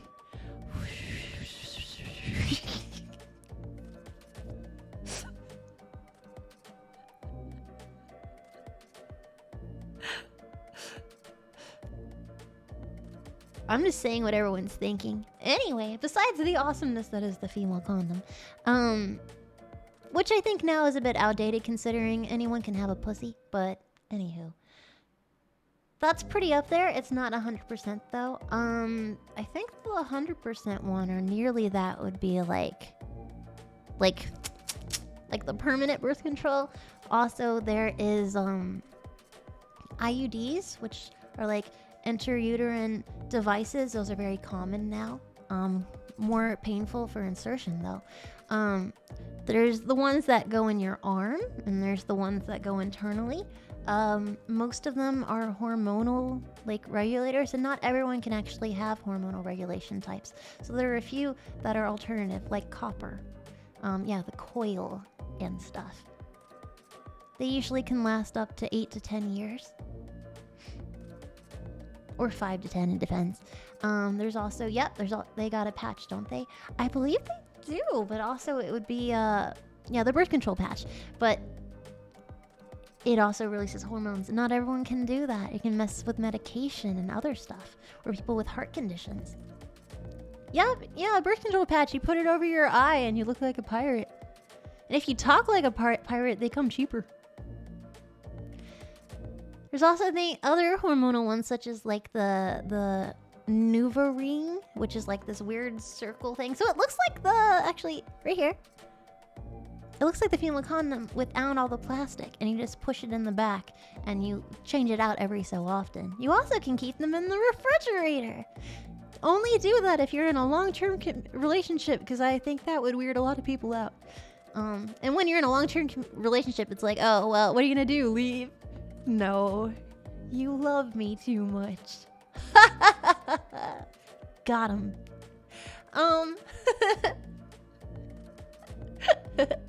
There's also other devices such as like the sponge or the cup or other sort of things that sort of like putting a donut at the cervix. But then again, as well, diaphragm also exists, and there's spermicidal lubricant. However, those can irritate the vaginal canal sometimes because it's not hypoallergenic. You can, especially people who have like latex allergies and stuff. So you gotta keep it loosey-goosey. A lot of options. No one's the same. When it comes to peepees, like pee-pee, like the male condom is the most commonly used thing. You don't need spermicidal lubricant because you can't get pregnant, unfortunately, that way if you were trying. There's also outercourse, where you don't have to actually have penetration to have a good time. Unless it breaks, then Yeah, if it breaks though, that's usually done because either the condom was old, so always keep it safe. Don't shove your condoms into a very full wallet or in your pocket where you also keep razor blades, or don't have it be 10 years old plus. And yeah, no, just be smart about it. Also, when it comes to size, it could be too small. There's a lot of reasons why it would break, and it's very easy to avoid that. Store at room temperature. Yes, if you're gonna go inside a like if you're going to Death Valley for I don't know, don't bring your condoms there. Just don't have sex there. You'll probably die because it's so hot. You'll pass out. Rip, too late. Too many razor blades in my pockets. Well, then it sounds like you have a few problems now. Best condom to use. Honestly, everyone's different. They come in so many different varieties, styles, polyurethane, latex, lambskin, other. And they have different like styles and stuff, from like ridges to like thinner material and all of that. As well, they come with like you can have the like icy hot condoms, which I think are stupid and bad, especially if you have an easily irritated body. I don't like that at all. I think it's weird and odd. Yeah, the warming thing. It's already warm. I don't need it to be warmer. Thank you. I don't need an icy hot condom. Thank you. It's fine. I'm good.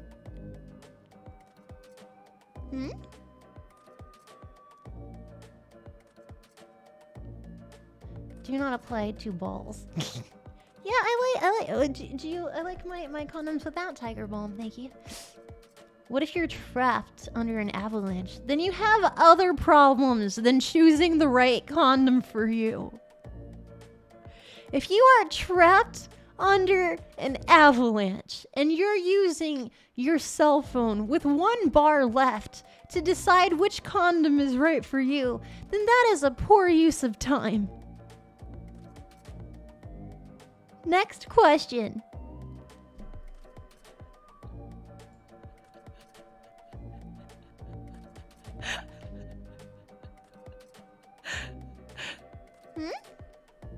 Pardon?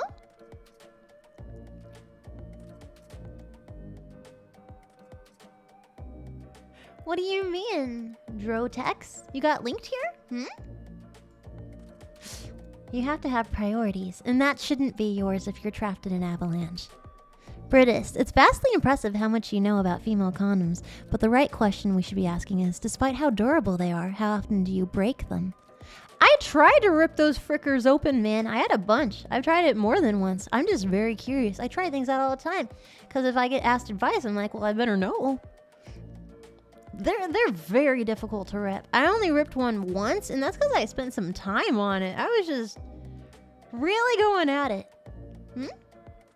That doesn't mean that it can't happen, especially if it's super old. That also degrades the material.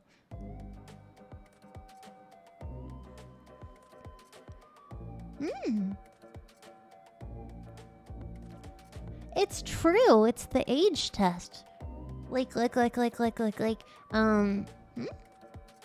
have a question. What is the airspeed velocity of an No! Next question.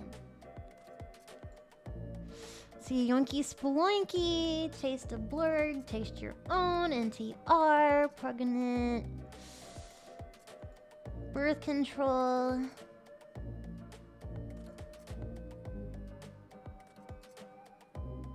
What is some things that instantly turn you off if your partner did it in bed? Oh. Burping. Pooping. Bodily actions.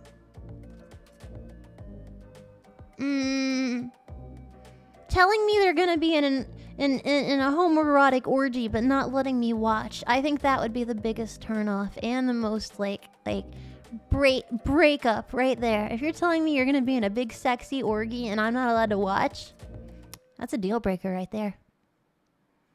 That's just rude. Imagine having a community that does that to you all the time. I can think of no crueler fate. Well, shit. That's totally us. She's talking about us. I That made me so mad. I'd be so mad. Oh my god.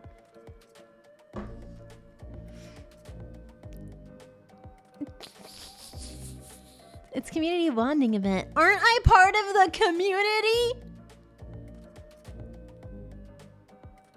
Sorry, babe. I thought it was going to be silent. You thought the orgy was going to be silent.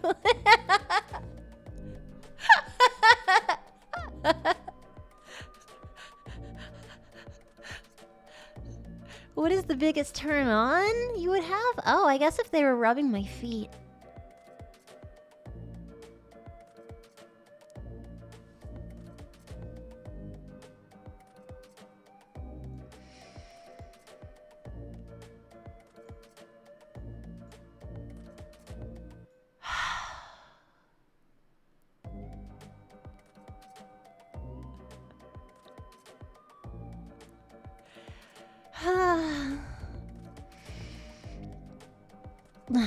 Okay. Anyway. What? I can have feelings. Anyway. Let's thank some people. Hold on. Yeah? She went for a walk to get them prepared. Oh my god! Don't be a weirdo. Mel, a foot girl, noted. I don't want to be. I can't help how the great developer made me. But what if toe sucking? That sounds horrible, and I would never condone it. Thank you very much, Ghost of Monica for 21 months. And,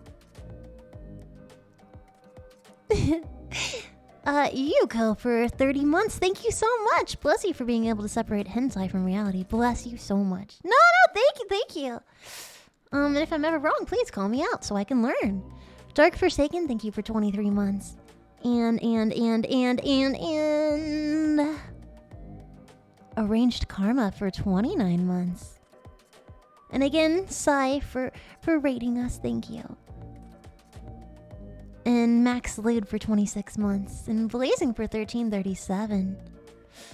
No worry. No one's late. You arrive when you want to come. Thank you, Dragobeard, for 13 months. And Britus for 690. Yeah? Fluid. Thank you all. I appreciate it. Thank you. Thank you, iTig, for 28 months. I can be wholesome. This is a very educational day. Disarray, thank you for 13 months. And Nick Boots, thank you for 16 months. And thank you, The Big N, for 26 months. And, Angry Inquisitor for 21 months. And... have we been streaming 2 hours? Wow. The Desart Fox for 26 months. Boop, boop, boop. I think we're caught up.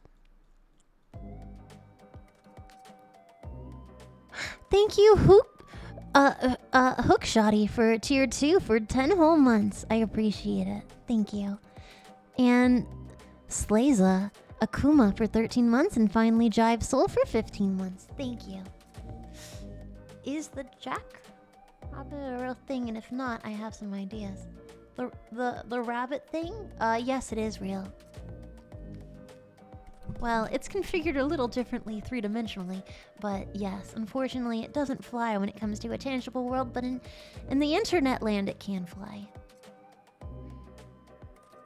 Is a bukkake an orgy, or does it have to have multiple sets of partners? Oh my god, I was talking about this earlier, and the question was, Melody, what constitutes an orgy? How do I know that I'm having an orgy? Oh wait, no, I should actually get the actual question. Let me look for it, hold on.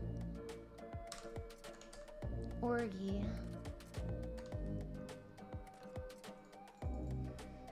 Gang.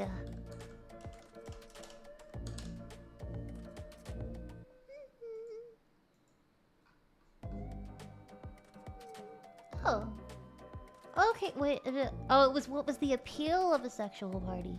I think when it comes to an orgy, though, so there's Individual, so that's just masturbation.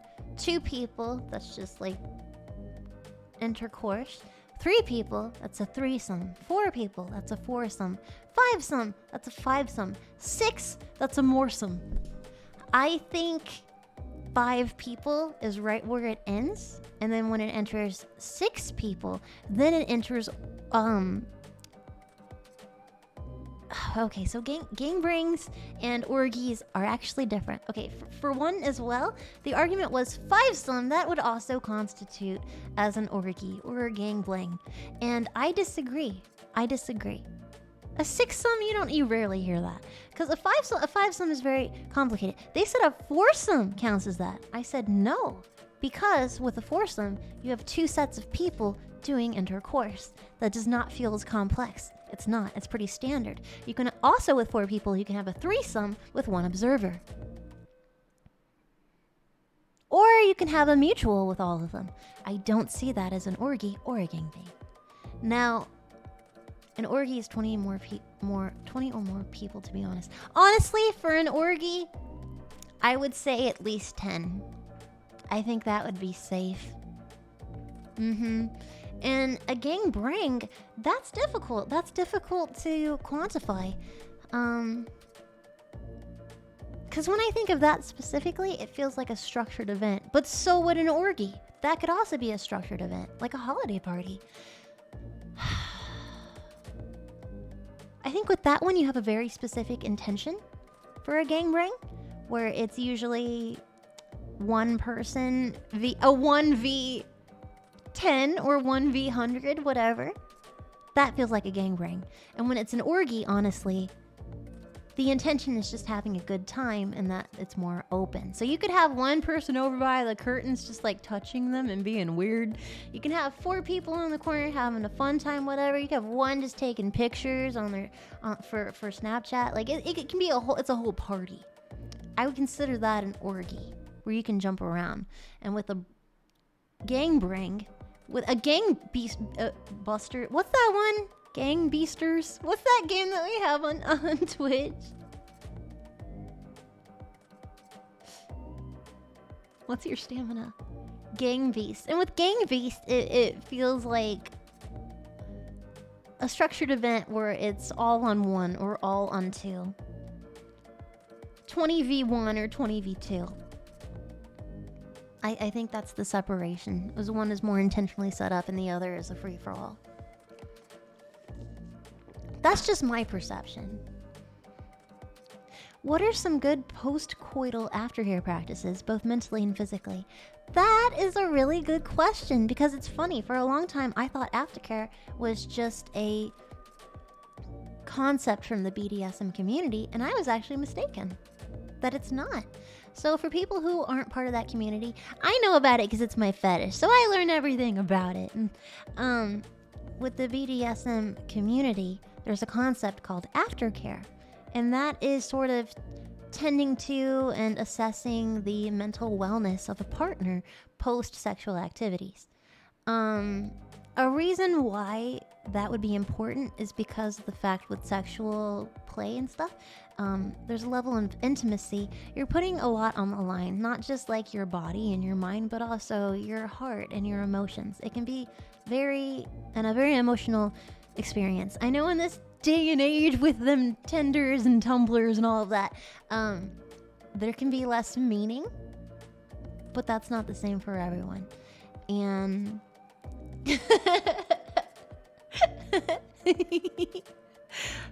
a lot of people are looking to make a connection. And okay, boomer, I think I'm funny. Shut up, man.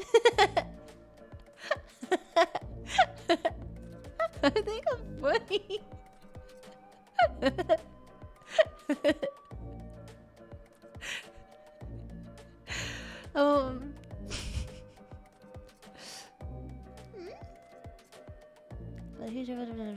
No, you're getting ahead of yourself.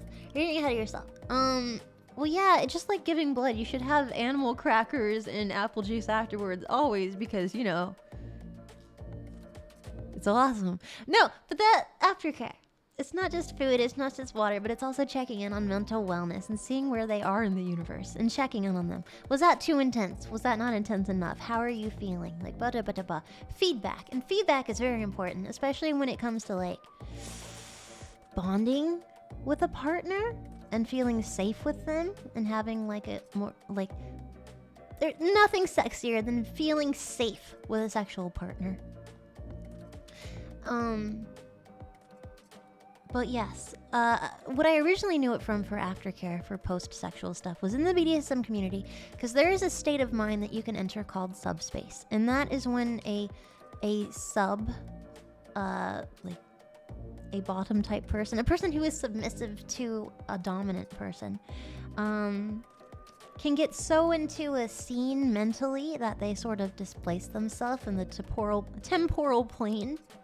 You can get giggly, you can get emotional, you can get crying, just like a physiological, like, emotional reaction that isn't even intended. Sexual play in any sort of way, penetrative, external, mental, any of that can be emotionally stirring. It can impact you in unexpected ways. And so it's good to be cognizant of that and to feel comfortable with a partner and have to have an open flow of communication. I know one thing I've heard a bunch is like, oh, I don't want to say anything to disrupt the scene. I don't want to ruin it for someone else. I don't want to make it awkward. I don't want it to stop because I had to point out one thing. And so they go with it. For some people, it's probably fine. But you can end up having a bad time because that one little thing you wanted to interject about, you didn't. And because of it, you had sort of a worse time. I think it's very important to have an open dialogue with a partner or partners, whoever, whatever you're doing with whomever, to enhance it. Because not only will they get it right next time, but you'll also feel comfortable interjecting and not have to worry that everything is ruined because you wanted to move a different direction or because you wanted it to go a little less intense. Consent is sexy and opinions are bomb. But yes, sometimes with sexuals and stuff, it's important. Some people want to have a cuddle afterwards. Some people want to have a conversation afterwards. Some people gotta go on and do their own thing. Everyone's different. But aftercare can be important because it can be a very emotional act where you were very vulnerable for X amount of time with someone either you know very well or not as well. It can be a lot. And so it's important to take the time to talk with them about, like, oh, what we just did, to go over things and your feelings and all of that sort of thing. Also, maybe getting food afterwards. Developing that trust.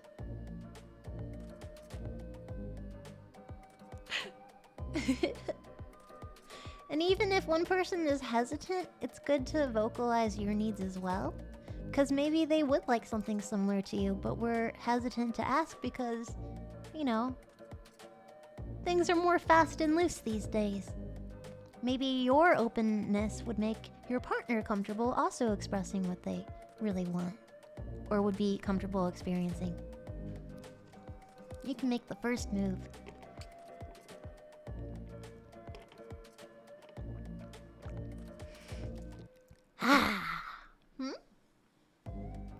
She wants to talk. I already asleep. Well, at least cuddle a bit. You can talk later.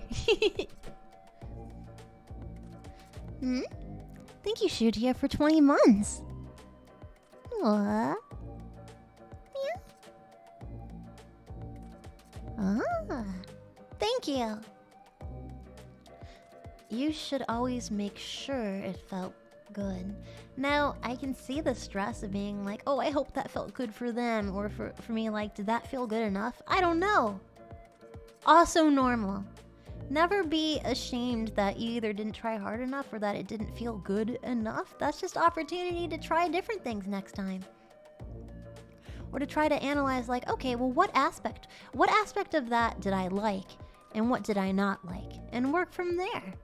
Communication may be embarrassing, but it can lead to a future of having a really good time because you're in a good flow. Life is too short to give a freak. Yeah. Also, apple juice. I want some, but I have none. Ooh, I should take my medicine. I would be so awkward. I don't care. I could be like in like a cage and stuff, and I'll have like what are those things? Like a gag, but instead of like a dog bone, I'd be like, and a person in like a zippered outfit would be like, "How can you help you, Melanie?" I'd be like, and they'd be like, "Excuse me," I'd be like, "Can you put the medicine in my mouth? I don't want to make things awkward, but I have epilepsy."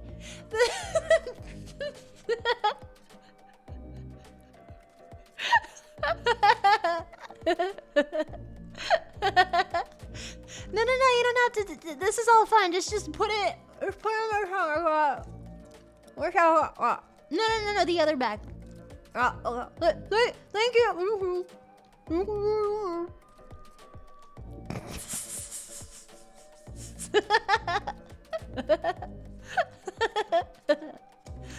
I thought that because I'm eating medicine now.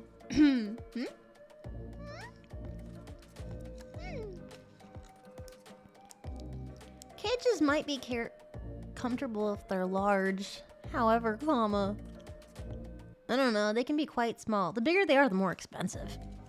I should know. I have a friend who, for their career, makes sexual furniture. I have a lot of cool friends.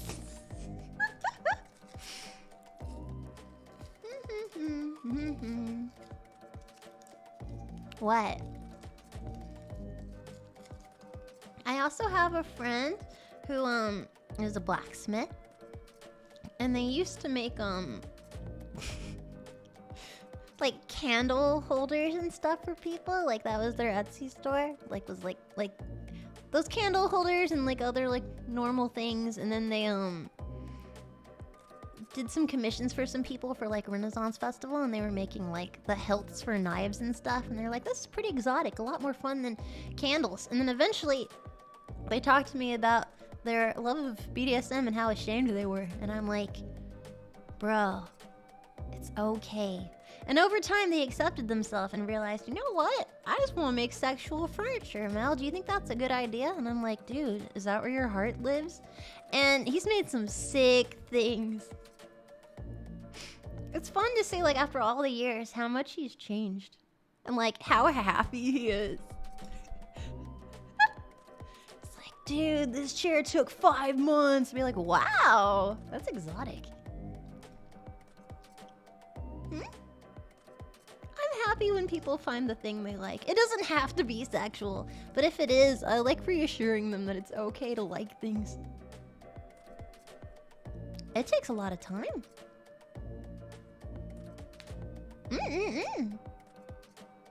Mel, if I would be furniture, would you use me? No, I'm terrified of such things. Thank you.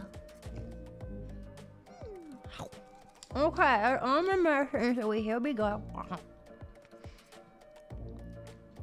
Ooh, that's a good question, Mizu. 1 second. This is disgusting. I hate this. Ugh. But if I don't take it, I'll feel bad. If they made medicine taste good, then children would eat it. Okay.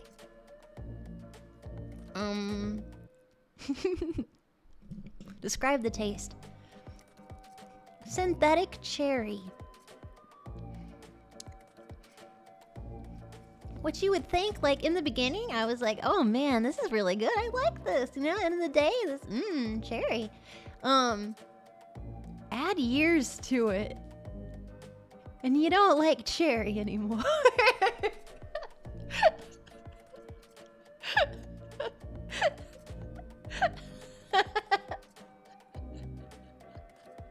The first 30 times this was fine. Afterwards, regret.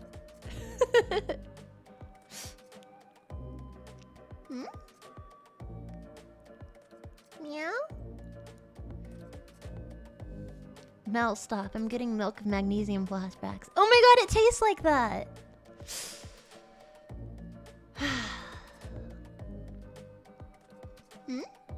Are you gonna read the guys' questions? I'm reading all sorts. Wait, there was a question up here. Hold on, that was Highlit. Highlit. Okay, let me see. Mel, seeing LewdCast on the stream name, but the YouTube channel hasn't had uploads in over a year as being brought back. Oh, that's because I don't have that channel. That was originally started VShojo, or by VShojo, for a group of me and the girls. And then over time, we just got so busy because you guys liked us so much. And it sort of became less. And then I revitalized it recently. But I haven't, like, taken over the channel. We're figuring it out. There's another highlight. Here we are. Okay, as someone with autism spectrum disorder, I had a hard time telling intentions. How do you differentiate between actual flirting and subjective talk, and someone joking and bantering about sex? Huh. That's a really good question. Well, I have... like, two of my very best friends are also on the spectrum, but it's interesting because they're both so vastly different. Like, no person... there's no clear-cut way to...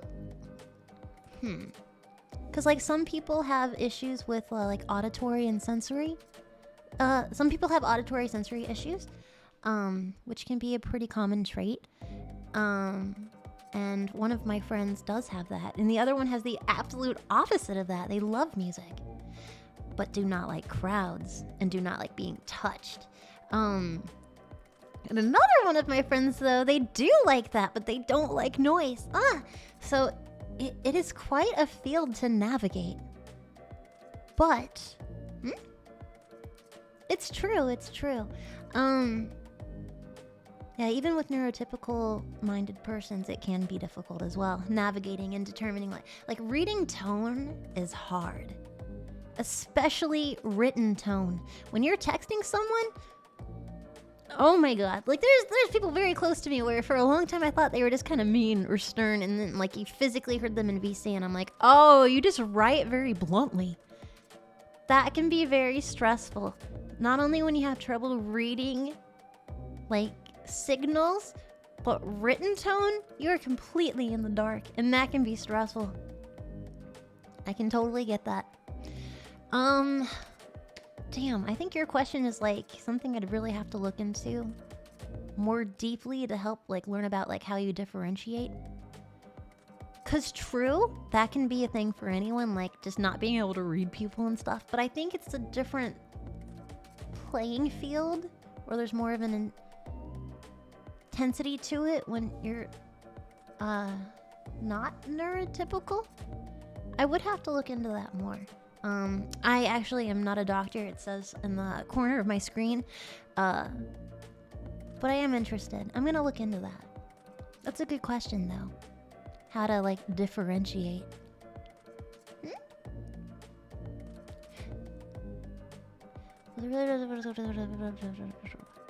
Well, it's a really good question, not a right answer for it, especially since a lot of people are different. Exactly, and I'm, as well,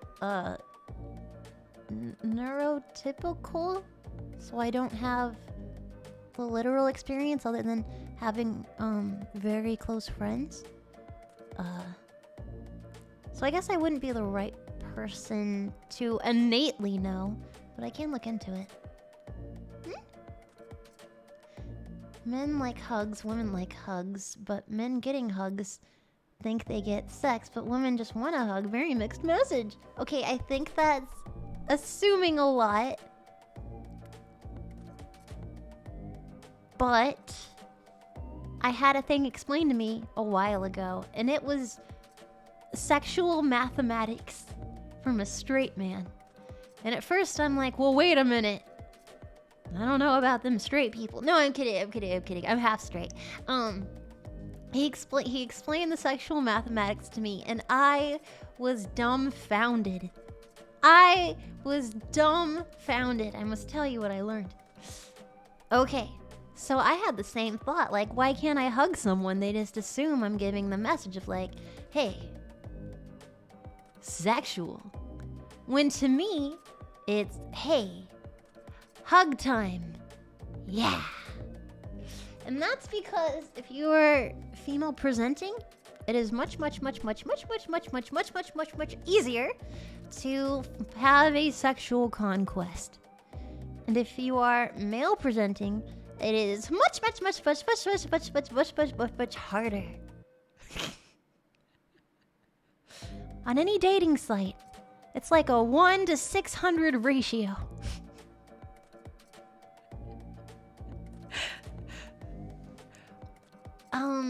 And it's easy to not be aware of that when you are in the bubble of being female presenting and having, well, okay, let me think. How do I define it? Because it was like, I felt embarrassed not understanding this. But I mean, how would I have had that knowledge? I don't have a penis. Yeah. So for female presenting persons, it's much easier because, well, one, we're less threatening and therefore easier to approach. Typically, it's easier to air out all of your insecurities or be more open or forthcoming with someone who's female presenting because one, if you're walking alone to your car at night, people don't feel scared of the fact that I might murder them. I could be Jack the Ripper, but statistically, it's unlikely. There's definitely a sexual divide. You can't murder though. I'm just not threatening is what I mean. And with male presenting persons, people can often be more on guard because of the height difference. And also due to male presenting persons strike out a lot more because there's a lot more women than men to choose from in the dating world. But also, how do I describe this? This is such a it's an interesting topic, but really hard to get into. Like, because I know a lot of you with peepees right now know exactly what I'm talking about. But I'm not sure how to describe it. I was in that bubble, though, and I didn't understand until it was fully explained to me how easy it is, if I wanted to do a sexual, that I could make that happen, as compared to them, to where it's like... One dude was like if I sent out 100 messages, I would get a response from 20 people. And of those 20 people, 5 of them would be bots. And of the 15 remaining people... 5 of them would be persons who were basically bots and they wanted money from them or to sell an NFT. And of that, there's 10 left. And a few of them lied about their profile. And then 2 of them were actually interested. But one decided that they didn't like what their profession was, or they didn't like that they didn't put dogs as their favorite thing and they hate you. Or... The other one has very strong religious opinions, and you don't. And then it's down to 0. And with me, when I went, I've had different apps, because I'm always curious, like, ooh, what's it like on there? On one app that I went on,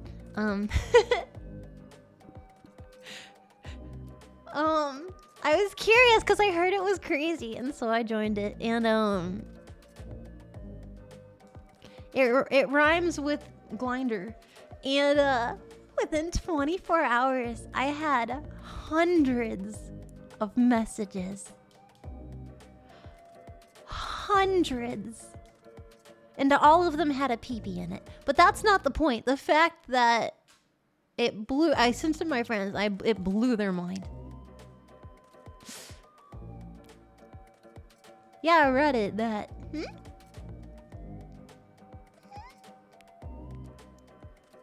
Actually, I mean, it is primarily, but there's all sorts of people on there. I was just very curious what it was like. I've heard it mentioned in movies and Netflix and stuff, and I'm like, what is it like there? It's a free-for-all.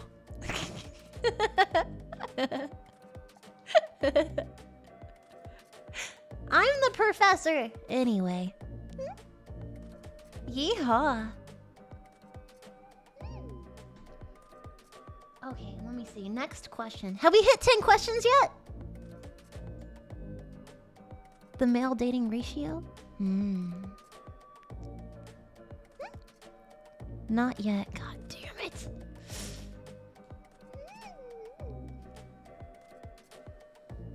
It's true. The support network is usually more vast with female presenting and more feminine, non-binary communities. There's a lot of very open about having that security net. And there's a lot more stereotypes and weight of the world placed upon male-presenting persons to be tougher, to be harder, to be less emotive, which is a shame. I think in this era presently, it's like the best time to be alive when it comes to accepting oneself and others and not having all of the pressures of boomer era and just like learning to like yourself and navigate the universe as like an entity who is comfortable with themselves. But this is kind of like a first in time, I would say. So it's a learning game. Let's see. Next question. 4 hours of sexting before she figured out it was a bot. I will kill you, fishy! I thought I was killing it!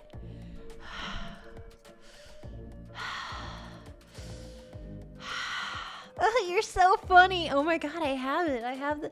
You know what? This horrible night, it's okay, because I'm romancing this woman who wrote me on my phone, just texting me. Oh, it was a fake. Oh, it was an accident. You know, what are those chance encounters? Oh. It was a bot. A sophisticated bot. That didn't ask for money. Until 4 hours in.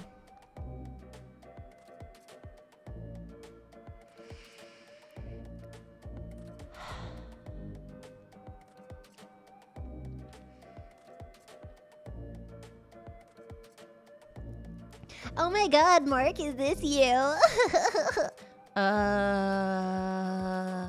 Oh my god, this isn't Mark. I'm so embarrassed. I'd be like, you wanna hang out? I know it's like 2 in the morning, but I'm in town and stuff. And it's like, no, this isn't Mark. Oh my god, I'm so sorry to bother you. No, it's okay. Oh, well that's cool. You got a good humor about you. Why are you up so late?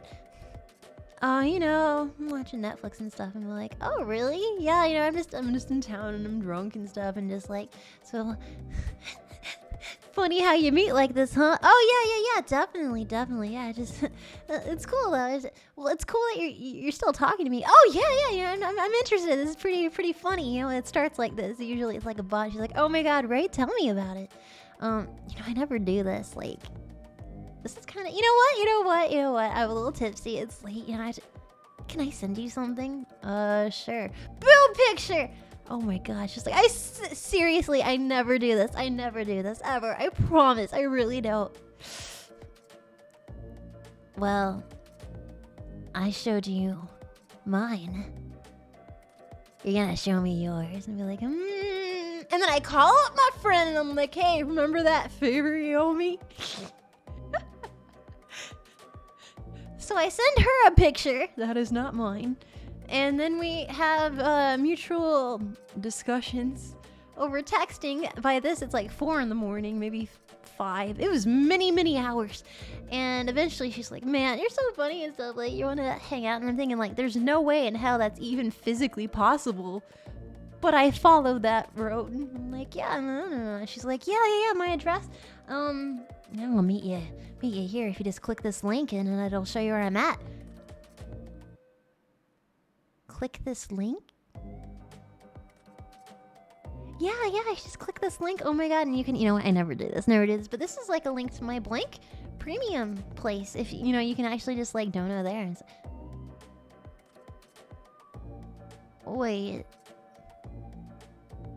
Scrolls up through it all. Scrolls up through all of the text and ignores mine. You're so cute. You're so funny. I never do this. I'm never like this. Lol. Seriously, you're so funny. Oh my god. That's such a... that's a mood. No, really? Oh my god, you're so smart.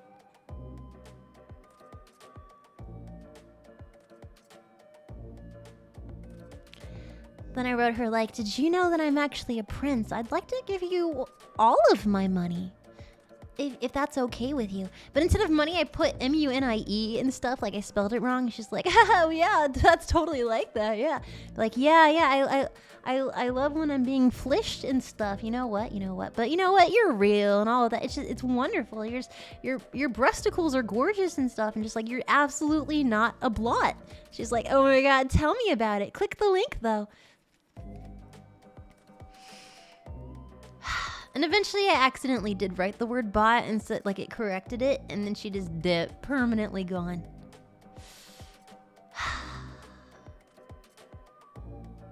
Bots have gotten smart. That was terrifying. That was the most sophisticated phishing bot I have ever encountered in my entire life. Ever. It was amazing. Yeah, it passed the Turing test. It was hours.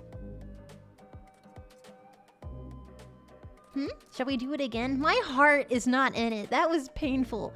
I was having such a shitty night, and the fact that I thought I charmed a hot, strange woman, like, my confidence, I was getting it back, only to have it all thrown in my face hours later.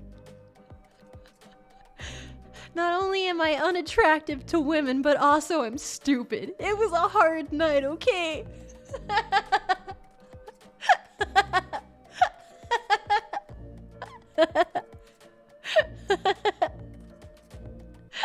It feels great, doesn't it? Nope. I remember crying right in my friend and being like, I sent your penis to a bot. And they're like, what? I'm like, oh, it's fine. It wasn't mine. They're like, what? I'm like, now I know what it's like to be you. And he's like, rude. It's 5 a.m. and you're just insulting me. I'm sorry, I'm having a time.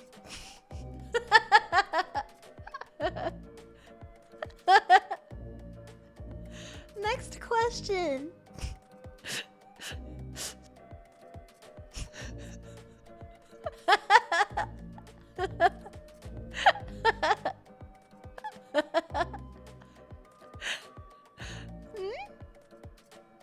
Mel, are you dense though? I think so, yeah. I'm well-meaning though, but yeah, I'm pretty dumb pretty often. I make up for my intelligence with my number of fun facts. Is music effective to set a mood? Absolutely. It's like pairing wine with chicken and stuff. Music can absolutely be the difference. For instance, if you're making out with a cutie and then you hear really loud country line music, it may make you less horny. Music absolutely affects moods, not just sexual, but in general. Humans are very innately attuned to that sort of thing. We are affected by art, we are affected by sound and smell, sensation. Music can absolutely affect that. What about for persons who are deaf? Well, then music does not affect them like that, but other things can, such as smells. Smells are very interesting, especially for people. Fun fact, sad fact. Persons who have Alzheimer's and like dementia and sort of cognitive issues as they get older and older in life, those who were smokers, like full-time smokers, they have a decreased like ability to smell and recall smells, like that's dulled over time, and so their memory issues are more difficult. Recall is much difficult when they're older because their decreased sensitivity to smell. Smell is very good with memory recall, such as like, oh, the smell of cookies. It reminds me when I was 5 and baking with my grandmother. Or the smell of like this sort of clove aromatic spice. It thinks me of getting really awesome Indian food with my best friend or my partner when I was young, or when I was on vacation in the Middle East, and it was just smell recall very strong, just like music. That's forever in your brain hole as well. That's why you can remember all the words to a song you heard when you were 5 from a stupid Nickelodeon show. They both are rooted in your mind.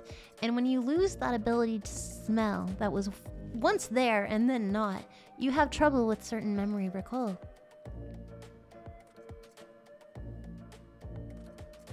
Anyway, Can you fall in love at first sight? I don't see why not. I mean, I don't know if love, but you can fall in lust. You can fall in crush. I don't know if I would say love at first sight, though, because what if they're, like, absolutely beautiful to your mind's eye? Everything about them, the way they walk, the way they talk, but then you find out that their favorite movie was the time traveler's wife or something, and it's like, well, clearly we're incompatible. So I don't know if I would say love at first sight.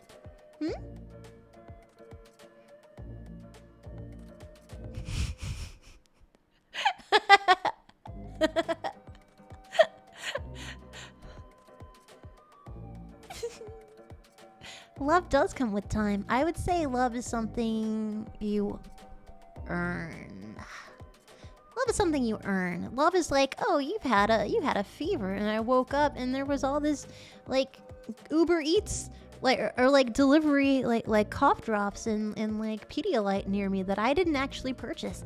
Love is remembering a birthday and stuff, doing a nice gesture, a series of nice gestures. Love is someone doing something for you intentionally, whether you asked for it or not. That is something you appreciate.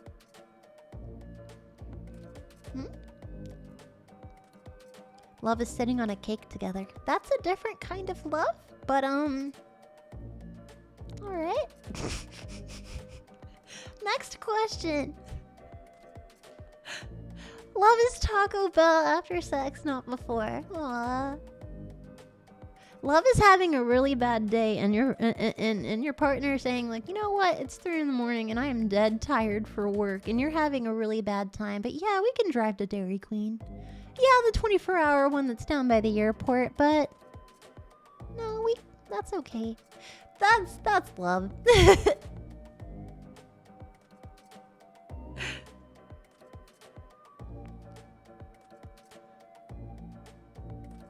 Yeah?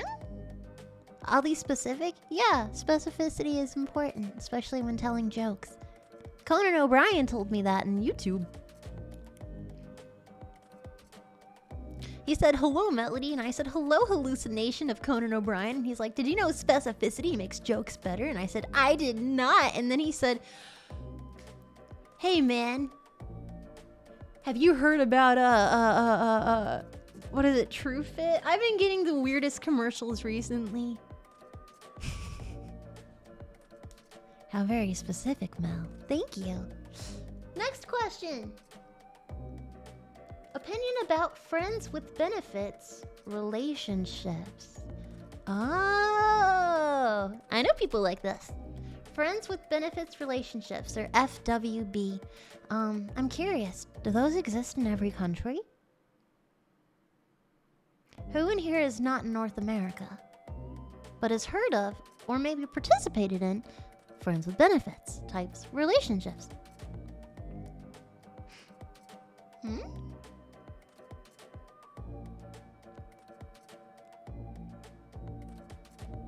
I am aromatic, so I think that kind of relationship would be the only kind I could do. Interesting. I figured it's all over the way.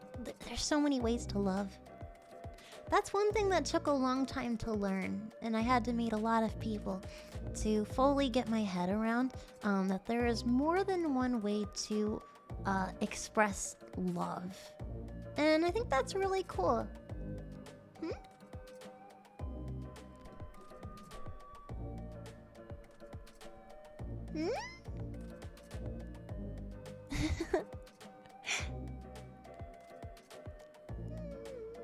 Apparently women need to feel loved to have sex, and men need to have sex to feel loved, so the basic act of continuing the species requires a lie from one of you. That's not true. Yeah, full stop. That's quite not true. Yeah, I don't know where you heard that. What? I guarantee if you're in the wrong bathroom at a 9 Inch Nails concert and you bang it out, that's not love. That's alcohol and having a good time. And I also assure you that that having sex with someone to feel loved is not only a bad approach, but not a guarantee. If anything, if you don't love that person and you don't feel comfortable with being vulnerable with them, but still have a sexual act with them, that it can make you feel sadder.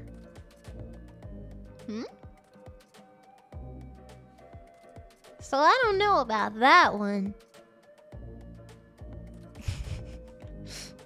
Yeah, bring it out during the song Closer. Yeah, that's funny.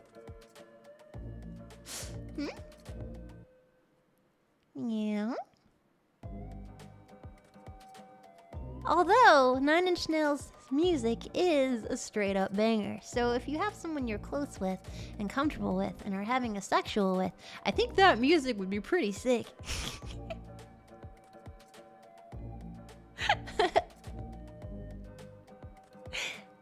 Yeah. I think in Japan the term is sex friends. I've never heard of that. That's very interesting though. But yes, friends with benefits. That is one love style. That is one love. There's so many styles of love. There's monogamy. There's polyamory. There's open relationships. There's friends with benefits, and there's like 40 other configurations. People do have all sorts of things that make them feel the most comfortable. Oh yeah, polygamy. And like, yeah, there's so many different like Pythagoras.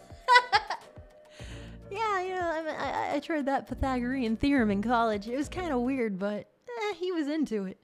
Yeah, there's a lot of different styles. I've met all types of people. And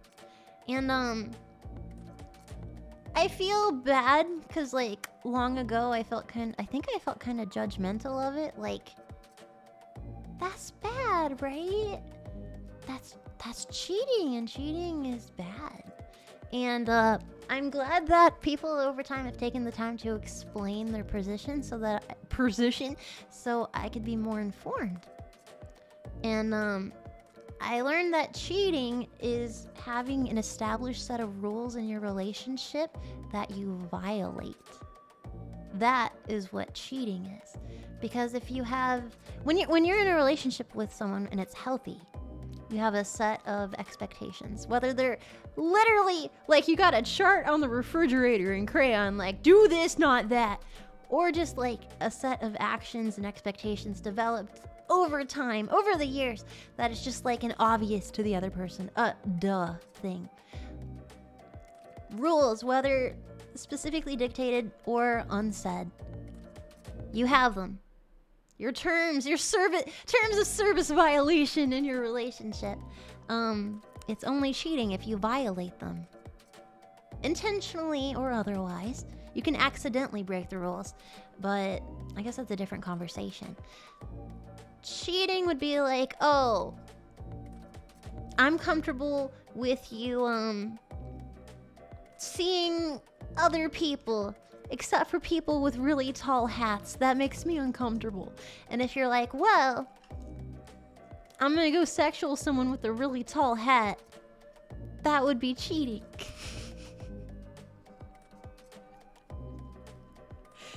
But if they say that they're comfortable with you having a smexual with someone, but not if they have tall hats, and then you have a smexual with someone, and mid-smexual they pull out a remarkably tall hat and put it on their head because they need it to get there, then it's inadvertently cheating.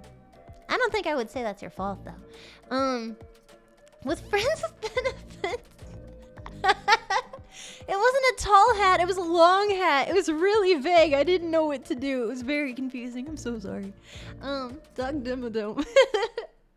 Read the rules. It's on the refrigerator. But yeah, I think it's only cheating if it violates your own constructed rules of a relationship. And there's more than one way to have a relationship. And I don't judge because I am open-minded.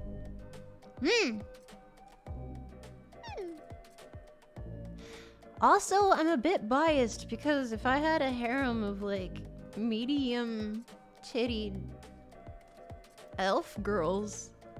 I mean, what am I gonna say? No? So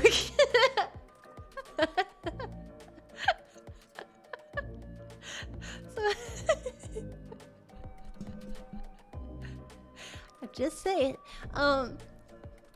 What? So I guess I'm biased. Are you opposed to a harem of busty anime girls? Well, I mean, no, I guess not either. No, that's good too.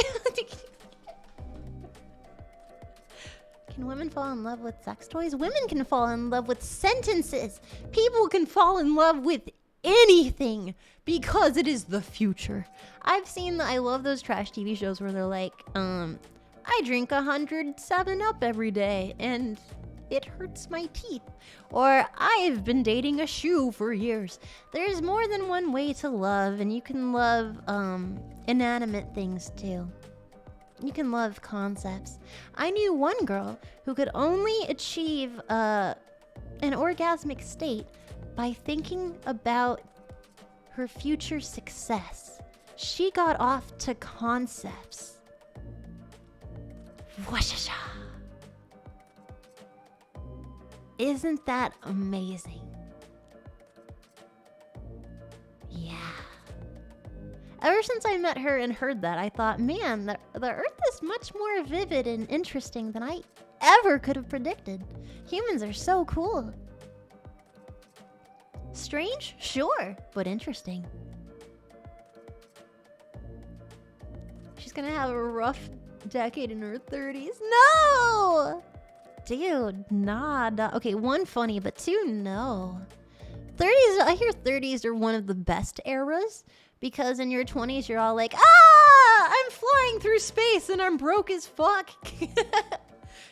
And by 30, often, but not always, you're like, well, I kind of know what I want to do, probably, and I guess I have a bank account now. Nah, I got this. No, I'm getting there. Like, I've maintained that I have the ability to live in a home for at least a year without fire, so I got this. And if you lose your dreams at 30 or think that you can't have them after that, then you need to do some reevaluating in your life. There's never an age where you should stop dreaming. Ever. Baka. But yeah, friends with benefits. That's when you have a friend and you have sexual sometimes. It's not even a big deal. A lot of people cannot manage that because there's usually... Jealousy is very common in relationships. Even unchecked jealousy that you didn't even know was in there until you find out and it comes bursting out of you with unexpected anger. Jealousy is a thing. Which is why monogamy... is very common, but also that cheating happens because unchecked jealousy and desire to have more interesting dynamic relationships in your short life, you know? Yeah, everyone's different. I'm not gonna tell anyone how to live their life. Hell no. Don't tell me how to live my life. I'm gonna tell you how to live your way. That's one thing. Even if I think something you do is weird, cough sounding, I like weird shit too. Or I'm super out there as well. If you're not judging me, then I can't judge you. Two-way street. Yeah, friends with benefits, ideal. It sounds neat because it's like, oh, I've got a best friend, you know, and we really gel together and we're happy. It's a good situation. But there's also sexual tension because like you're attracted to the other person's like gender or just their body in general. And sometimes it gets romantic. And other times you're just getting like Chinese food and playing like Super Smash Brothers for 9 hours. And that's fine too. But yeah, that's friends with benefits. Cool. I have a friend with benefits. So how did that start? I'm curious, Beaker. What's that like? I'm curious.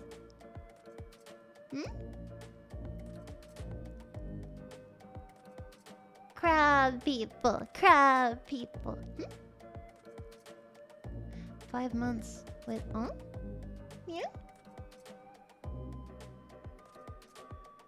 Beaker from the Muppet has a friend that experiments on him. Oh my god, you're right! Ah!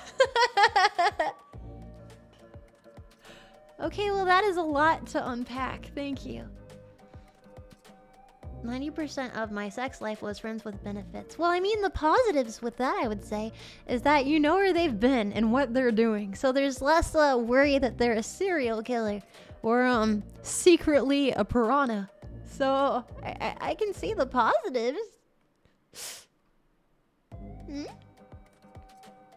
How to appear less intimidating as a man. I was told I was too scary to approach 3 separate times in the last 2 weeks. Perhaps you are tall? Maybe if you wear a shirt with a smiley face on it and it says, "Hi, I'm not gonna kill you. I'm gonna be your friend." You can have it made online. I make plenty of shirts online. I think that would reassure me.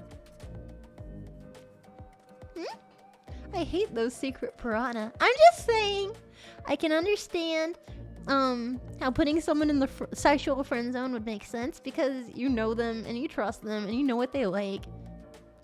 That would make sense to me. Walk on your knees to appear short. That is a really good advice.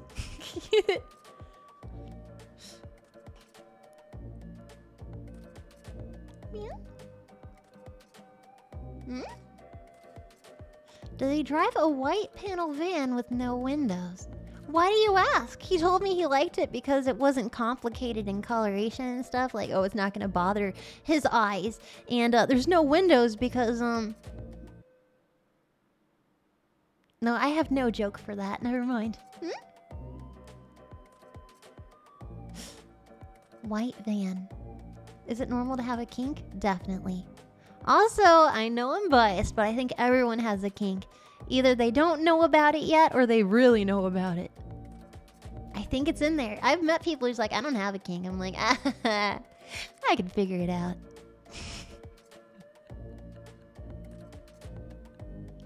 This one dude, he assured me he didn't have a kink, and I was drilling for like several hours, and eventually he stopped, and he's like, wait, is it a kink if a girl is slime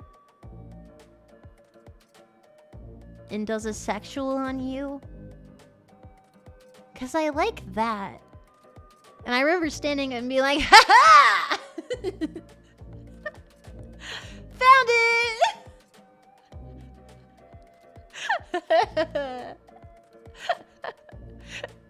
He's like, but they're not real. I'm like, that means nothing! That means nothing!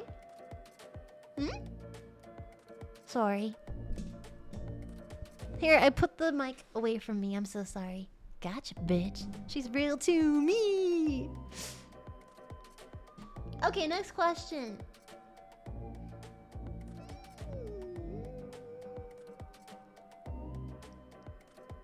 I don't use lip balm, but I do use like coconut oil a lot on my skin so it doesn't get dry. Let me see. Okay, next question. I'm asexual. When do I mention that in a relationship? That's a really good question. That's a really good question because that can turn people off. That can make people uncomfortable because it's like, not everyone is asexual. That is a more marginalized area of the sexual sexual orientation universe. There's very few shows that show asexual characters. For instance, there's an ace character. There's 2 in the cartoon BoJack Horseman, and I like that. I really like that they took the time to have a main character who is ace, and also episodes as well addressing relationships. As well, I've been watching Riverdale, and one of the characters, Jughead, he's ace, but they're cowards, and eventually had to make him an outwardly sexual being and stuff. And it's like, bro, come on, you can't include everyone. Fine. But yeah, Todd. Riverdale sounds wild. Riverdale is insane. I thought he was hamburger sexual. He is, but in Riverdale the show, he says lines like, I'm a bad kid. You wouldn't get me. I was just the loner. Do you wonder why I wear this hat? It's 'cause I'm weird. I'm the weird guy. Painful. Anyway. Painful. The cringe is real. Put on your retainer, because man, you're gonna be grinding your teeth when you're done with Riverdale. I don't remember. Yeah, I can smell the cringe from here. Thank you, Britus, for $6.90. Dude, I had the most roughest relationships in college. It turned my life around, and it was a threesome. I saw too many squares cornered into my head while I plunged in with my pen into the surface. It was the Pythagorean, yeah. Oh, you're making a joke. Stop it. No, I didn't. But when it comes to having any... Okay, everyone's different. Everyone's level of comfortability is their own. Especially when... you know what I've noticed? Persons who have trouble coming out about, like, revealing their whole selves in the beginnings of a potential relationship. I have a lot of trans friends, and that's like the number one thing I hear is how scary that can be. How nerve-wracking that can be. Like the fear of rejection, the fear of a partner potentially lashing out. It's scary. So I can I can understand from my perspective how scary it might be coming out to someone that you're asexual, because that is not the common. For me personally, I would be forthcoming early on in a relationship, because otherwise you're kind of wasting each other's time. There is the argument that you get to know them and then, like, personality wise you really sync up, and then that's easier to ease in like all of yourself and being like, so we already have so much in common, but this is another aspect of myself, and they can accept it now because they like me for me. That is possible.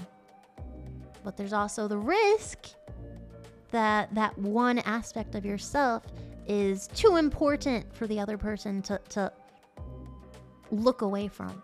So that also can be crushing and discouraging and painful, especially from someone you're getting to know and you like them, and to get that rejection, it hurts.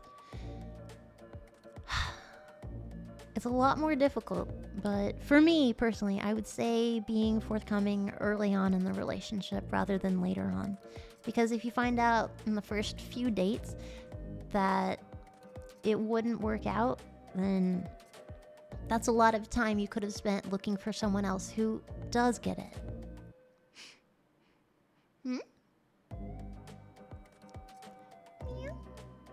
I just read the average CW audience is 58 years old. Well, either that or 7. Where am I?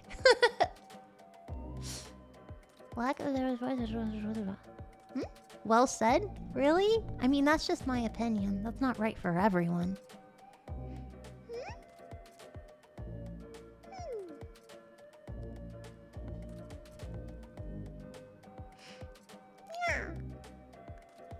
Next question. Also, I think everyone's awesome.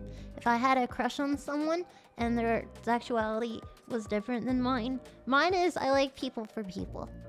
I like you. My number one requirement is being funny. I am open to like everything else that's you, and I can learn to love. It's the personality that does it for me. Not everyone's like that. Everyone's different. And that's okay too.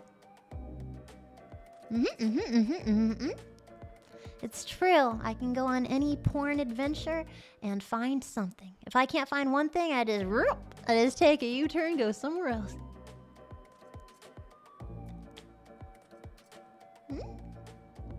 I'm very inflexible in my sexual desires, and that's also fine. Trust your body. Don't make yourself do something you're not comfortable with. Okay, next question. You passed 10, by the way, Mel. We did it. We passed 10. This is the first time in LewdCast history that we got through 10 freaking questions. My goodness gracious. I'm so happy. That's wonderful. Yay! Thank you. Alone, yes, congrats. Thank you so much. I really appreciate it. One for the history books right there. Mom, get the camera. I would like to speak with you about that. So how many did she get? How many did she get? Thank you all. 20! God damn it. Okay, what are we up to? Are we at 10 now? Don't say 30. God damn it. She went through like 8 of her own. 10, 11. Okay. We have 11 more questions to break the record fully. Okay. We got this. Next question.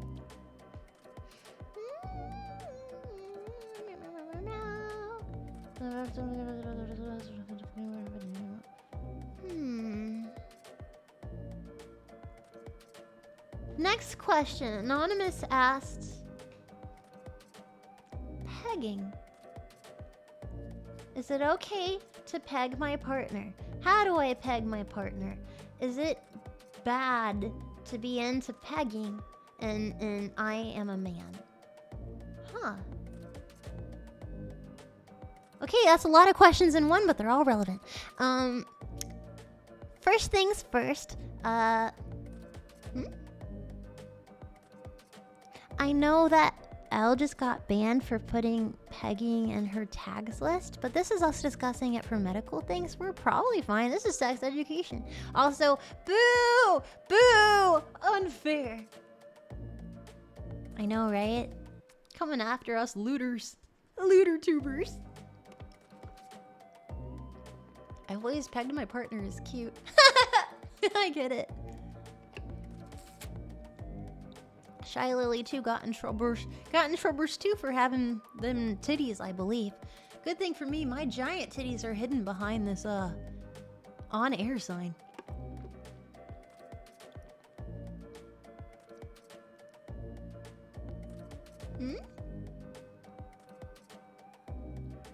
Yes, hidden.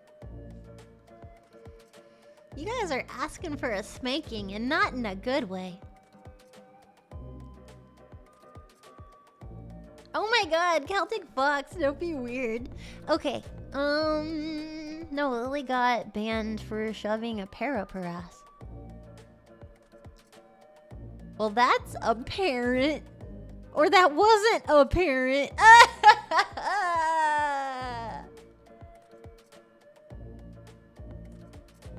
Ban me, for that joke. Okay, pegging, especially being male-bodied. So I guess, okay, one thing to keep in mind, the concept of pegging. I want you all to know. Come here. This right here. Put this in your mind. Put this on your bulletin board of thoughts. Right here. Regarding pegging, the concept of it instantly negates the existence of a god or the existence of a benevolent god. And I'll tell you why. Right there. That is the deciding factor. If there... Hear me out. If there was, let alone a benevolent one, then why did they put the G-spot in someone's ass? Mic drop! Oh! Preach.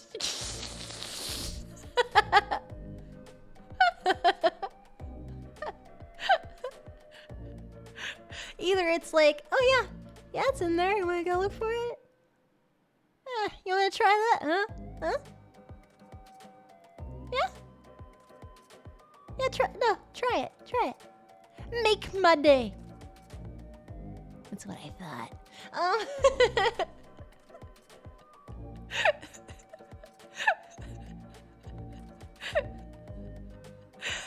Or the oh come on, it was funny. It's good to have a sense of humor, especially when it comes to sexuality.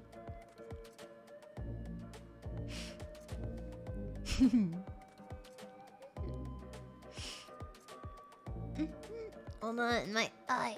Blah.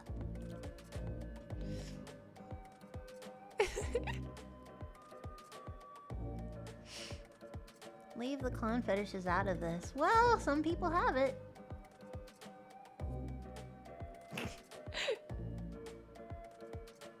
Is having the G-spot in the ass that bad though? That's my argument. To me, no. Cause what? It's your body. I also think it's weird, no offense, to persons to question their sexual orientation for masturbating. That bothers me. Cause I've heard that a bunch. Like if I go spelunking down here, does that make me only into women? And if you guys go spelunking on the backside, does that mean you're only attracted to men? I think that's a very odd argument that I've heard a bunch. That very much surprises me, because I don't understand how that anything. It doesn't make any sense. It doesn't. So it always surprised me. Yeah, also any hole is a goal, so that too. Well, I don't know if I would say that is a religious thing. That's just more of a sexual misconception.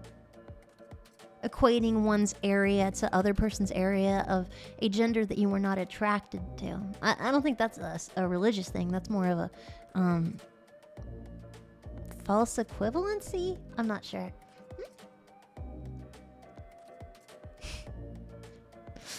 But,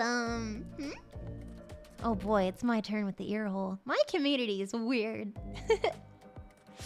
I know someone who's straight but uses plugs for masturbation. Well, yeah, because it has nothing. They're not connected. They're different things. Oh bother. Oh bother. But it makes sense that they would use that because the UG spot, which is like the most sensitive place, the most erogenous, delightful place, for persons who are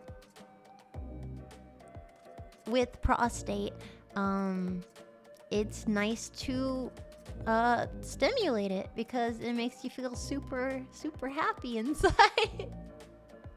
Also, fun thing, you can stimulate it externally as well. Bodies are cool.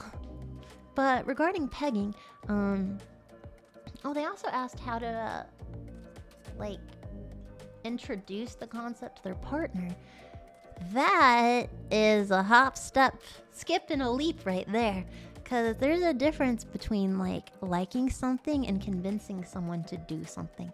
You can't convince anyone in this universe to do something they don't want to do. You might be able to make them do it because, like, you're older than them, or, like, a parent or something.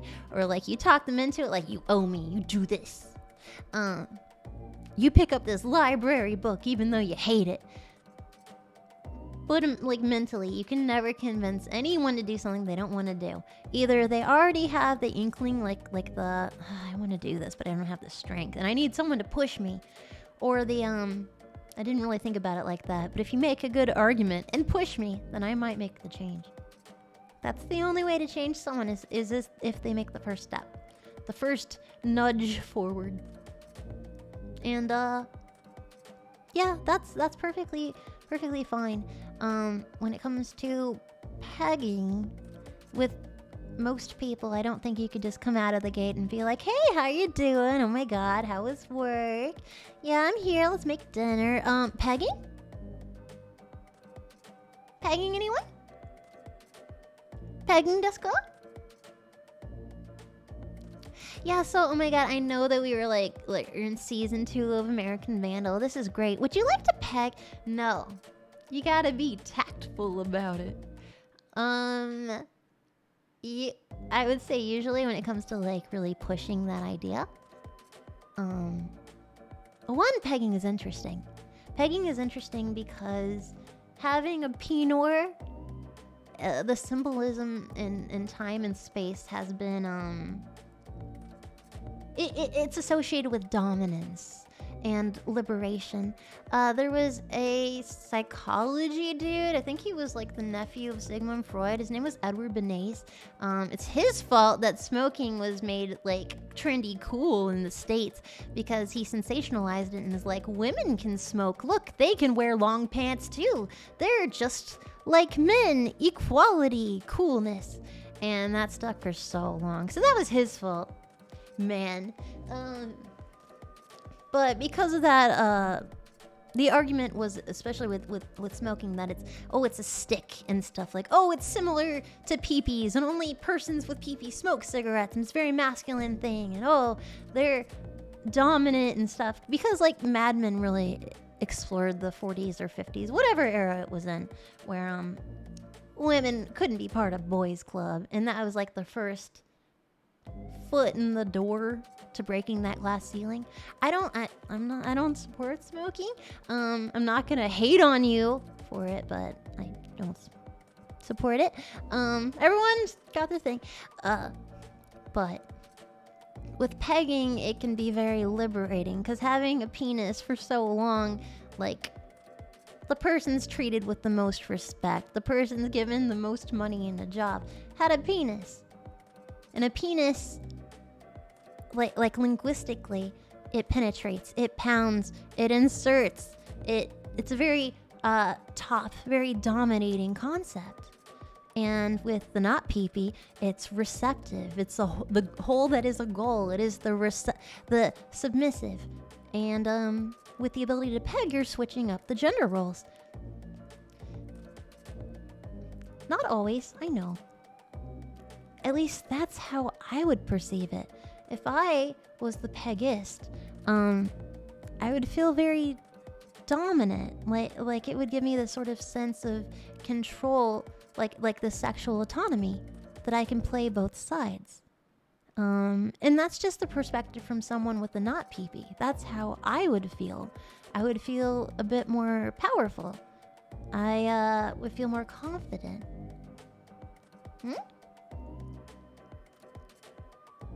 If you were a Pegasus? I play both sides, so I always come in on top. Just so you know, like, this discussion is very generalized. It's not the same for everyone. This is a generalized discussion. But yeah, I think I like the concept of pegging because not only would I feel very in control, being able to play both sides of the field, receiving and giving, but there's layers to it. One is giving a new sensation of pleasure to a partner, both physically and emotionally. Another is the same for me, receiving a feeling of pleasure both emotionally and physically. It's cool to put that autonomy in your own hands when it comes to being safe, like having your own, like bringing your own form of birth control. Like, that's you being in control of your own sexual autonomy. And the same can go for pegging a partner. You're like, I can provide a new form of pleasure that they couldn't do on their own. I can experience something new that I couldn't do without this object that would facilitate that ability. It's also a very unique position, and yeah, it's just a whole other thing that you can't understand. I mean, you can't fully understand until you're there.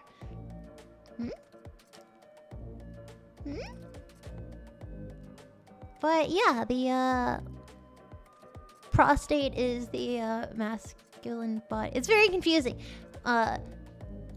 G-spot, and it can be absolutely like really, really heightened. It's like adding salt to your dish. It really brings out how salt makes food taste how it looks like it should taste. It brings out the life. And I think with prostate stimulation, it also really can improve and add to the satisfaction of the sexual act itself. G-spot is body MSG. I mean, yeah, in my humble opinion. How can you stimulate it externally? By stimulating the grundle. What a ugly looking word. How do I find my sexuality? I think if you go out into the forest, you know how pigs are used to find truffles? I think the same is for sexuality. You have to go really into the woods and have a nose for it. Dude, I don't know! Okay, but pegging seems cool and can provide a brand new sensation that cannot be received on your own and can add to the intimacy. Sexual play. Sexual activity should be fun, playful, like experimental. That's how you grow and expand your boundaries with a partner. Also, if you want to encourage, like go that direction, like, hey, I'd like to try this, you can try physically through fingering and really ease up to the concept. But first they have to be comfortable with that first step. What? Also, hygiene is super duper important, especially with sexual play, especially with backdoor adventures. Hygiene is very important. I feel like I've upset some people in this when going to like the historicals and stuff. I again want to add, I speak in generalizations or my own personal opinions. So that lubricant is also very important. And wash your hands, yeah. Sexuals can be gross, bro. Wash your hands before and after. Also pee before and after. Humans and their peeing, they do it a lot. Fingers, the pee-pee of the upper body. I mean, that's fair. I do like the prostates are the MSG of the body. That's very funny. Hello. Trim your nails. Oh my god, that's absolutely true. Maintenance in general when it comes to cleaning up your physical appearance, because that shows that you respect your body and you want your partner to be more attracted as well. Hygiene, shower every day.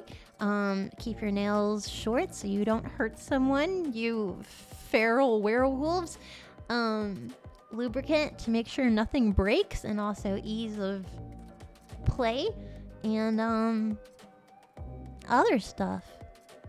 Also, make sure someone is fully eroticized before you really get into it, because if you don't do that, the vaginal canal will not elongate, or the penor will not be fully activated.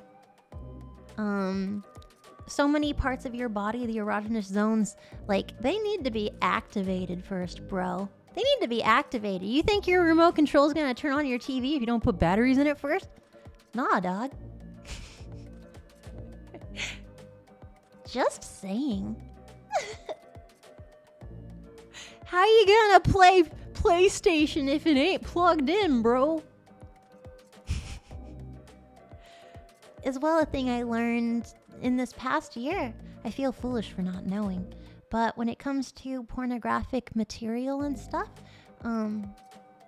apparently some of it is fake or acted, because, you know, actors and stuff.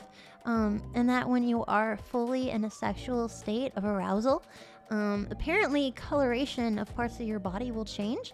Like, there'll be a darkening in the color of your genitals and stuff, and your breasts will engorge themselves, like, cause hormones and stuff, and blood flooding to different areas, and it's waking up like, hey bro, it's party time, wake the shit up. And I didn't realize that. But foreplay is very important. Like, foreplay, 5-play, 6-play, get it in there. Your partner and you will appreciate it.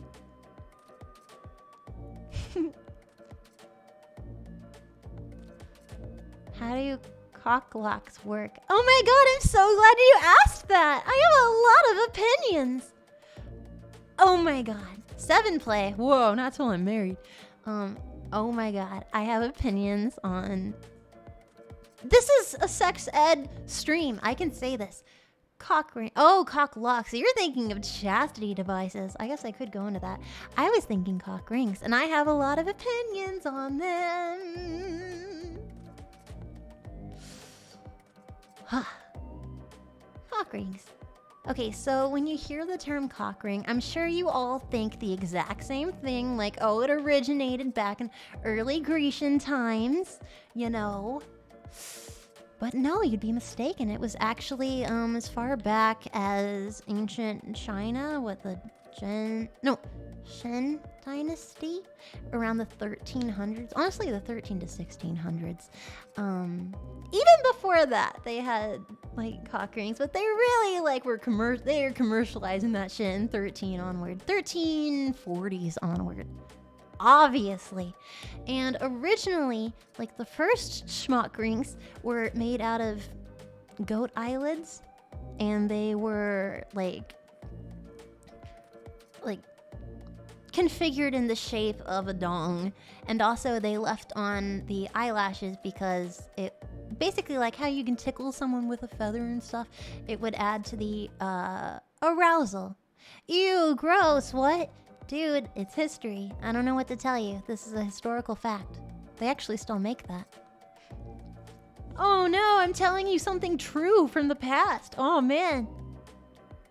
Yeah, goats, they didn't have silicone and like factories. Oh no. So they had that, and then later times, the cock rings changed because, you know, like just like hair, like on your head, trends change over time and repeat themselves eventually, but it's changed. Like hair, if you go over the eras from like the French Revolution to now and stuff, like your hair gets taller and then shorter and then taller and then shorter, and it's really cool. The next trend after the goats was rocks.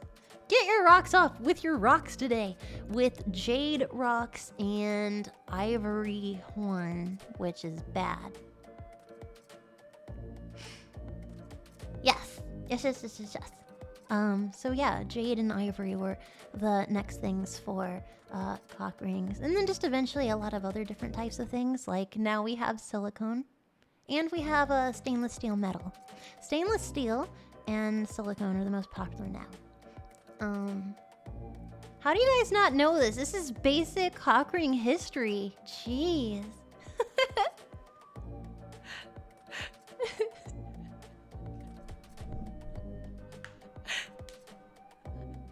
We also have vibrating cock. Yep, because motorized devices are very cheap and affordable. I don't look this stuff up, dork. Oh. Sorry, I'm not a porn historian. That's my dream, to be a porn historian. Well, sorry for skipping out on cock ringometry 101.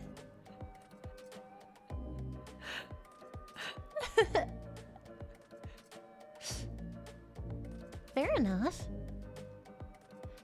It's funny, for a long time I was scared by the concept of a cock ring because I'm like, what if it got stuck? Oh me, oh my. What if it got stuck and you'd have to go to the emergency room and they had to like remove it and stuff, and oh man, oh the humanity. I didn't realize you put it on when you're flaccid. And that's how you also take it off. Or there's like a little latch, it really depends on what you have. Now that makes sense. But again, I didn't know that because I don't have a peepee. What?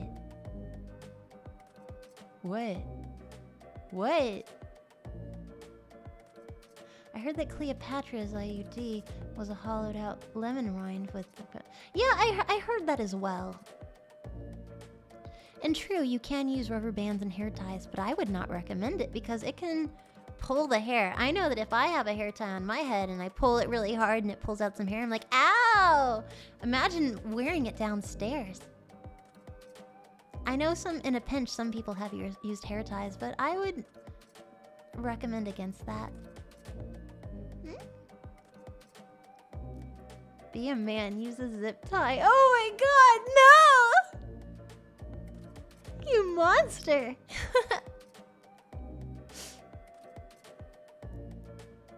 That was quite a suggestion. Yeah, I'm not a doctor, but don't ever do that, please.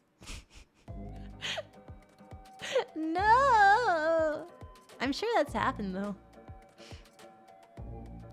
Don't use rubber bands, it's bad for the circulation. Shouldn't be used there too often anyway. That's true. Use a device. If you are to use a device, use ones that were intended for that. You know, safety. Barbed wire? What is happening right now? What are your thoughts on ball busting fetish? It hurts me deeply. As much as them. In general, CBT, I'm not a fan of that sort of inflicted pain because I know there's long-term consequences. And, ouchie. Ouchie. Smelted in gold. Oh my god, I know, right? I know that's so trendy on TikTok. They say, oh, you want to smelt your genitals in gold. Honestly, I would dissuade against it. I don't think it's a good idea. I know. The smelt gold challenge. I know you want to be cool. Just, I don't know, man. I don't know. It was a lie that I was just saying. Because I am a smartass. Was that not obvious? Oh my goodness. So much for balls of steel. Balls of gold is where it's at.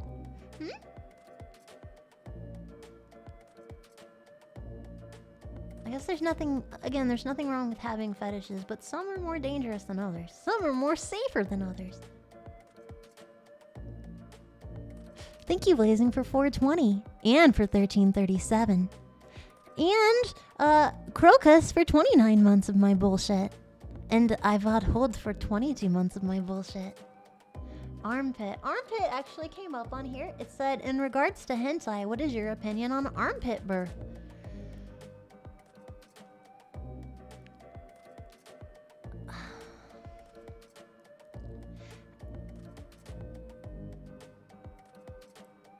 See, that's why I like hentai, because gravity, physics, just the universe.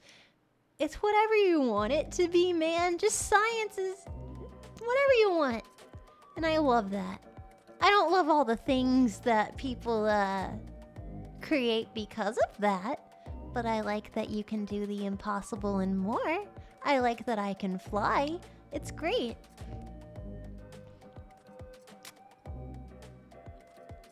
Armpit birth. Okay, so in hentai, not everyone may know, but you can give birth from a lot of places.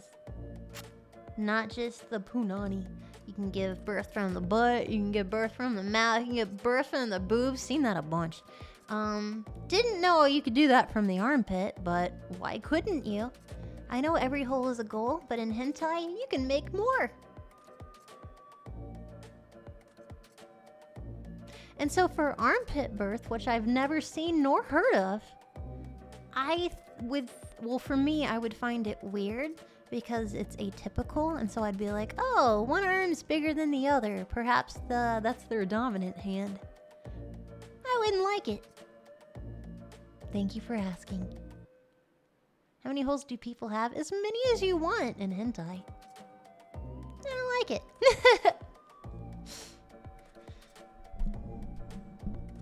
Yeah, never heard of it before. Till today. Next question.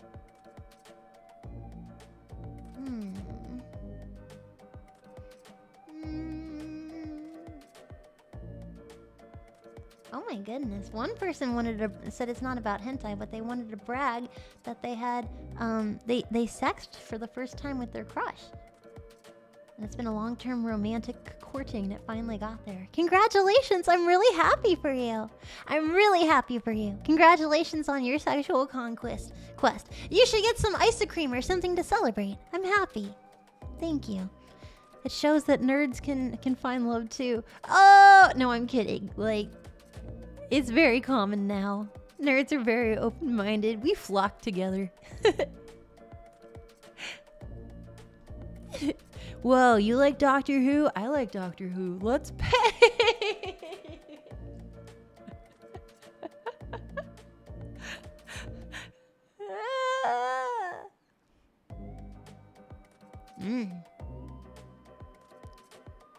I'm silly. You know the answer to that. You know the answer to that. It's a pretty common question.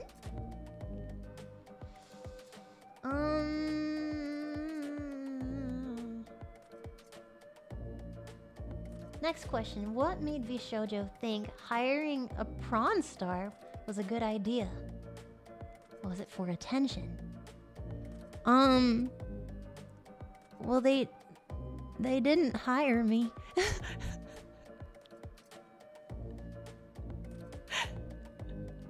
I was Nick Fury. In the beginning, after I had debuted on the moon,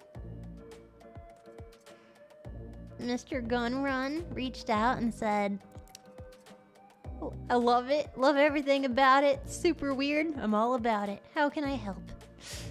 And I'm like, I don't know, just advice maybe. He's like, come on Twitch, ideas and stuff. And then eventually he's like, how do you feel about assembling a team? Perhaps a company? VTubing is very cool and very niche and very interesting. It's weird, and I'm all about that. I'm like, you know what? All right, yeah. And then he's all like, Twitch, smart person, backpacking, ideas, smart brain. And I'm like, okay, I'm not smart brain at all. How can I help? And he's like, well, this is a very new genre. You are immersed in it. You watch a lot of VTubers and have a lot of cool friends. So maybe you reach out to people that you think are really interesting and people that might be interested in this. We can talk it out and see if it feels right for them. If they want to be part of something new that could be bigger but also could explode into nothingness. Because every awesome venture in the world is a risk. There was no guarantee that people would even like us or notice us or if we'll be on the radar. But we took this voyage, this trip, because it sounded fun as hell. It was Mouse and you first? No, it was me first. And then I reached out to different people that I thought were amazing. And I said, would you guys be interested? And for like almost all the members in the group, they said like, you know what, Mel? Okay. And then it just grew and it exploded. It was amazing. I just felt so incredibly humbled that someone liked me enough to want to take this risk and go on this weird adventure with me, because that's weird, and that's a big leap to be like, hey, creating a company, you want to take the time to change up what you're doing and join in this complete risky before never existing thing that could be really cool but also could not or whatever. And so many of the girls were like, yeah, I'm down. Let's do it. And again, I was just humbled that people liked me enough to want to take that leap. And Gun's like, you have great taste in people. I already watch almost all of them myself. I think they're amazing and funny and ridiculous, and I'd love to see how far we can push their dreams and to see where we end up. See if I can escalate. Like, all of these girls were so amazing, and they would have been amazing on their own. He's like, I know a lot of people, though. Let's see if we can accelerate. Let's see if we can do cooler things quicker, because I know a lot of people. And I'm like, Oh, thank God, because I know nothing about business or math or anything really. He's like, okay, you got your side, I got mine. Ready? Break. And it just grew and grew and grew. And it's just like, holy shit, this is so real. This is so real.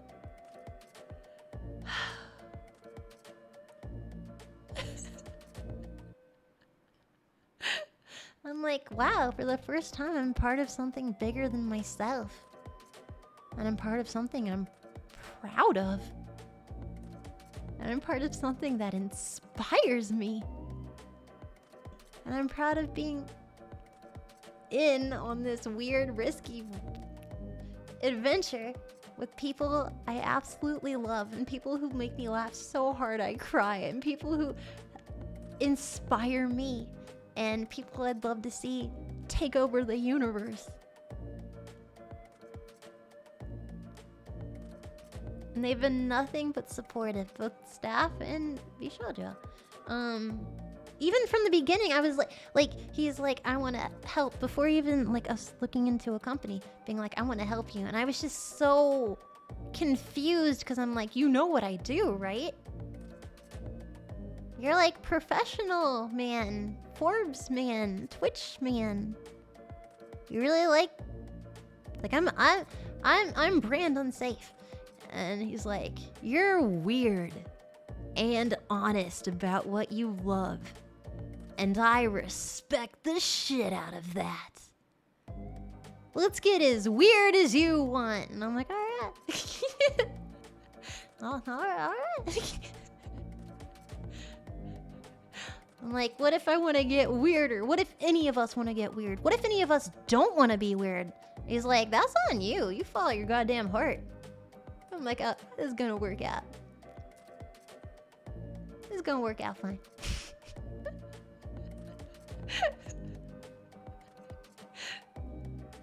And then we got MTD as well. And it's like, how did you get your start? And he's like, the most strange and bizarre gotchi I can explain.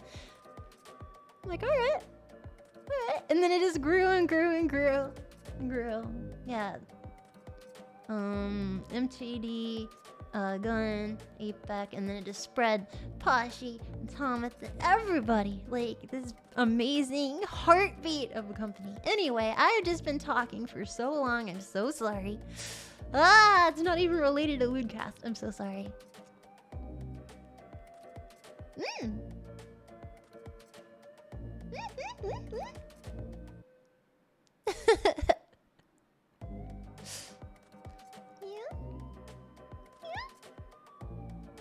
I'm just lucky, and again, humbled. You know, sometimes, and it's been years now, I still feel guilty. I feel guilty. I feel nervous. Like I don't know, I'll like sit in bed and think like, what if someone's association with me takes away their options? You know? Because again, brand unsafe. I've missed out on a lot of opportunities where people have literally said, you're too slutty to associate with. Not like individual people, but I mean like companies. And so I worry, like, what if someone collabs with me and then they lose opportunities? And that would break my heart.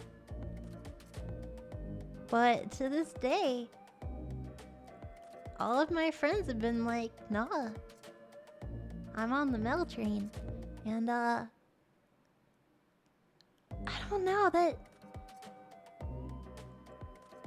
I don't know.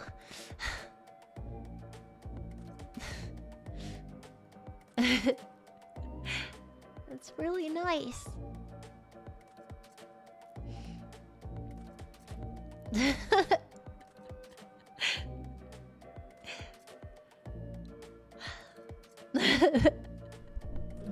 Oh my god, I'm so stupid. I'm sorry. I'm sorry. I'm sorry. I'm sorry. I'm sorry. I'm sorry. Lumi! Hi. Lumi, you're actually one of the people I sometimes feel guilty about because you're so wholesome. But also, you're weird, and it's hard to internalize that. Yeah, you're one of them I worry about. I'm sorry. I'm so dumb. Oh, woo! I'm a little dumb. Thank you so much, guys. Thank you for five subs, Zari. I appreciate it.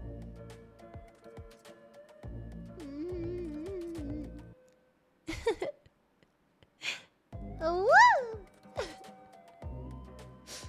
Little dumb pog. Thanks, guys. Thank you for being there for me. Even when I talk about cannibalism, even when I do a sexual thing and also make very odd content, even when I'm so incredibly insane, even when I forget humans need to pee after 7 hours, I don't know, you guys are still with it. It means a lot.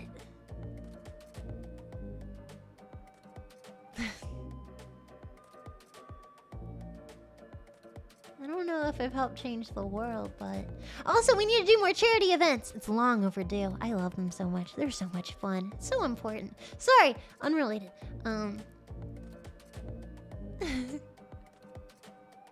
What do you mean? I'm only here for the cannibalism. Shady. Your name is apt. I already took a break in the past. It's true. You're not judged by the... Wait, is that by the sum of your part? What's the sentence? Is that applicable? I don't know. Yeah, I'm a complete degenerate, but also I got a big heart. I'm concerned for people. I care. I worry. I want to help. I don't think they're mutually exclusive, though. I hope I've made that something to believe in this community. I think you can be pure and also have a sexuality. And if not, I think you got some growing up to do, buddy.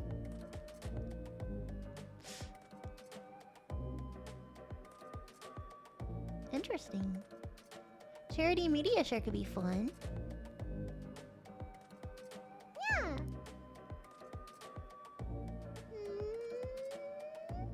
Yeah. Mel, you're one of the most wholesome VTubers out there. Aww. Wholesomely degenerate. Wholesome degenerate. Inappropriately nice.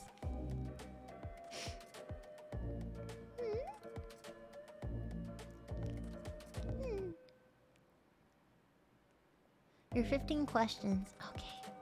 6 more questions, and then I may call it a night.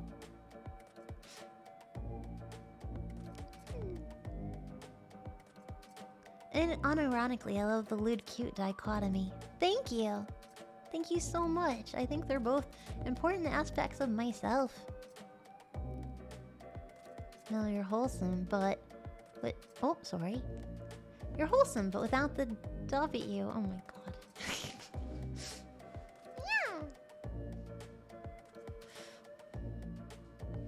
It's interesting that you're one of the most say-so members. I still don't understand how that's possible. I do get nervous, like, especially when, like, someone awesome, like Kason or somebody else is on the stream and they're being very sexy and stuff, and I'm like, do I be less sexy? Maybe to compensate. I have to try harder, because, like, a lot of looter people can make those specific jokes and stuff that are sexual and be fine, but when I make them, there's the possibility that it's true. And so there's higher standards for me not to be asexual. Isn't that interesting? But today doesn't count because it's a sexual education stream. You bet your bottom pussy. It is.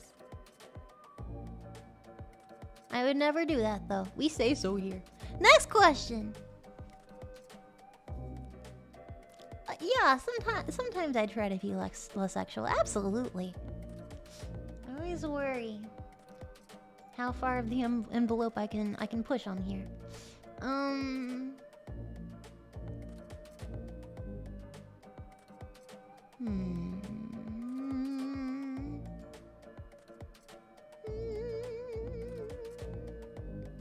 Does the language? Wowzers! It's not really education, but oh, does the maybe not that one. Okay. Dr. Hentai. Ooh, I know who asked this. Dr. Hentai, what is your opinions on Vore and the various iterations, such as Unbirth? And if it were possible, would you engage? Well, first things first, I would not engage. Because I feel like with bodies, it's a one-way track and maybe you should stay on it, but not for everyone. For those who don't know, Unbirth is where you are put back in the womb. It's a hentai thing. That would be very complicated to do at IRL. And Vore is when you are consumed. Consumed! The argument for that I could see is that it benefits people who want an extra level of intimacy. Some people suggested that it could be psychological, and where you have issues with maternal bonding and stuff, or you need to feel like that extra feeling of emotional support from a female figure, a parent and stuff, the nurturing. And so the consumption by a person, the whole of a person, consuming the whole of yourself could be relieving. I could understand that. I could see how Vore could interest someone because it's taboo. Taboo is definitely interesting. I could see how Vore could be interesting or alluring because I don't know, it's different. It's hard for me to think of all the reasons because it's not on my list of things I like. Sometimes just liking it, you like a thing because it's so out there. Sometimes you like a thing and you have no idea why. Yeah, I don't know on that one. What's my thought? I would not partake, and I don't really look at content unless it's made of me. Ha ha ha ha. Yeah, I think there's nothing wrong with it, and I think it's very common in the Monster Girl, eroges. Maybe it's a feeling of completion. Maybe it's a look at the cycle of life. You are born into the earth, and to the earth you return. Circle of life. I guess it's the same where it's like you are born and exit the body, and eventually it's not the ground, but maybe the body to the body from whence you once came. Maybe there's a feeling of completion, and that is satisfying.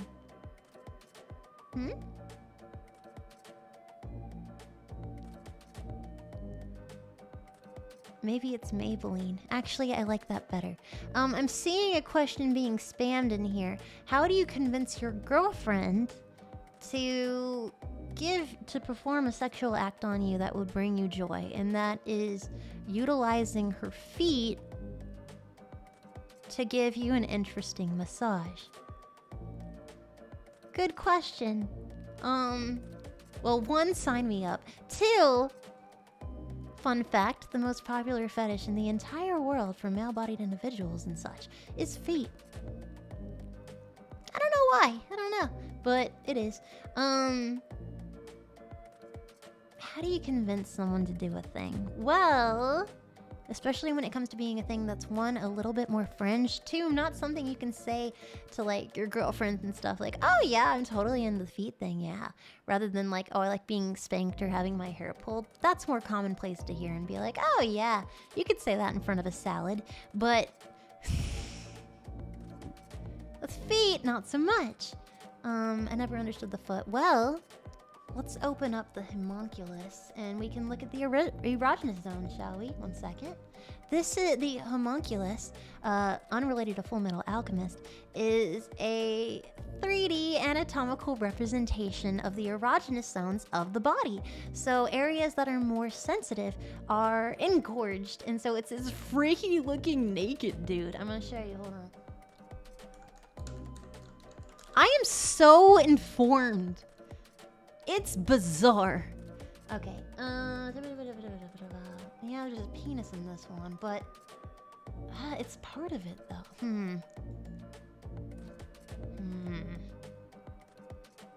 I mean, when I've seen other sex ed streams, there have been penises on here.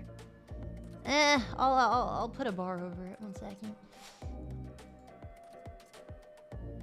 For the faint of heart, this anatomical representation is pretty creepy, but also hilarious. Maybe I can find a drawing of it, and so that's weird. Absolutely terrifying. So funny. Yeah, this is the most realistic one. Okay, save. Save image.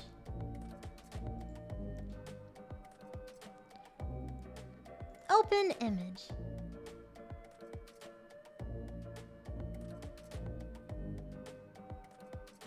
Edit image.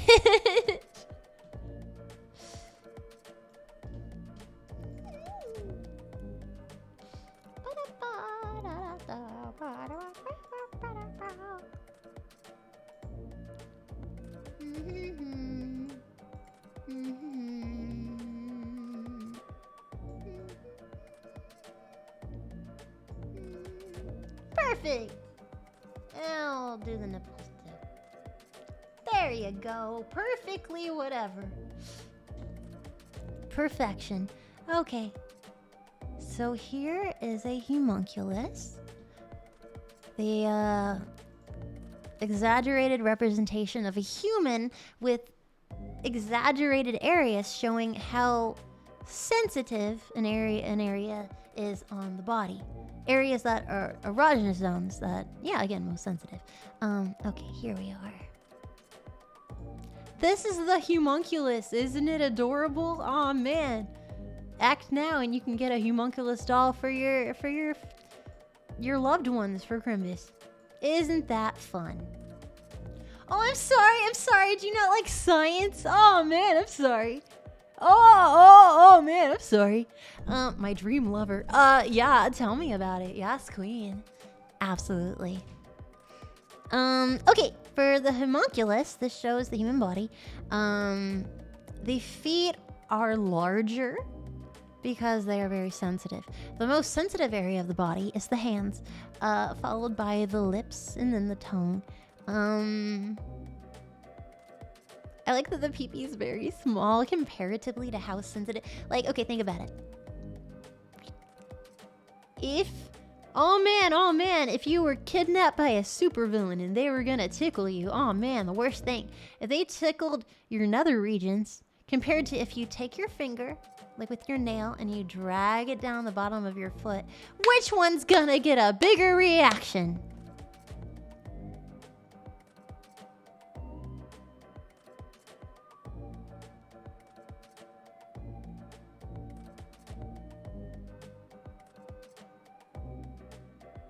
Which one's gonna make you jump out of your skin? That's what I thought. A supervillain? Well, who else would want to tickle you? Why would you do tickling unless you were, a supervillain? Who would want that on purpose?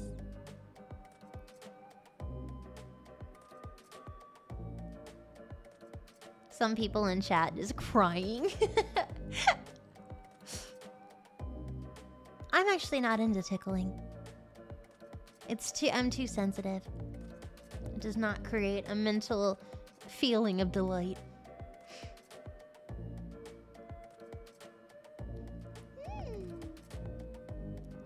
Anywho, yeah, this is the homunculus, and the feet are larger on this because they are sensitive, but I guess the hands are most sensitive, which is interesting.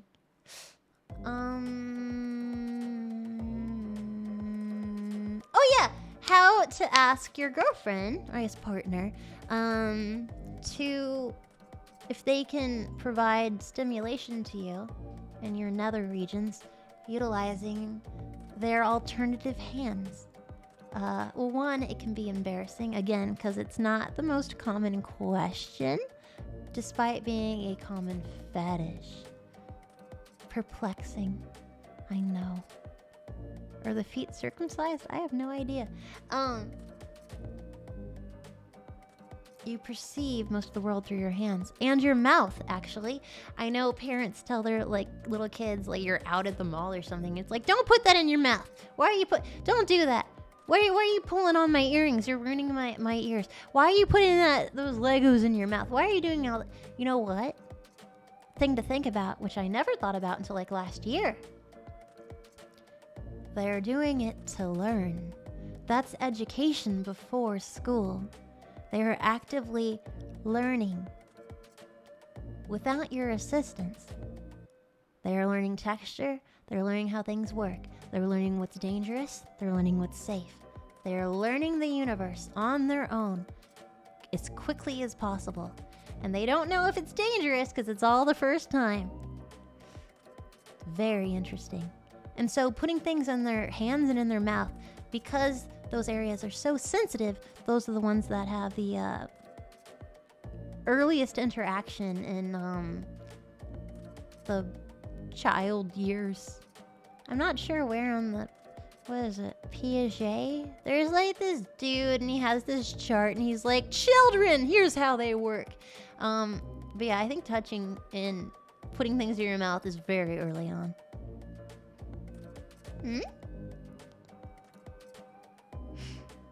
But yes.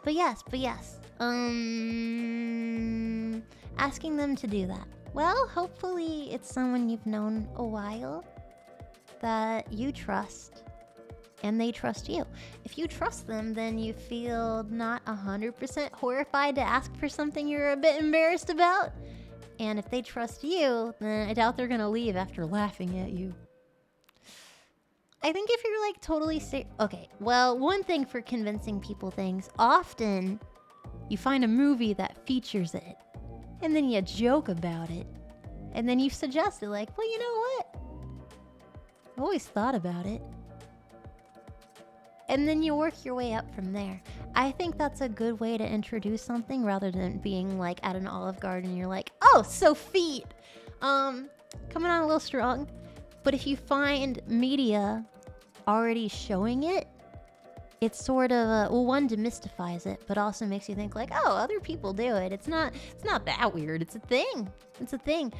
I think that's a good way to introduce a fetish that you're embarrassed about.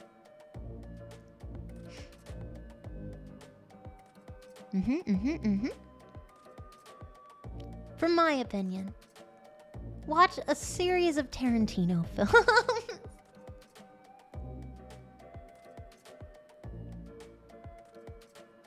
Oh, the last 5 movies featured that? That's so odd. Oh, well, I mean, now that you mention it.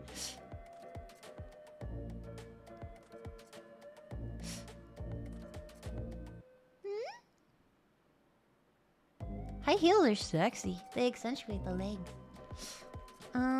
Are we at 21? So Kill Bill, wiggle your big toe. Ugh. Nothing gets people in the mood like Inglourious Bastards. Buongiorno! That's me doing any accent.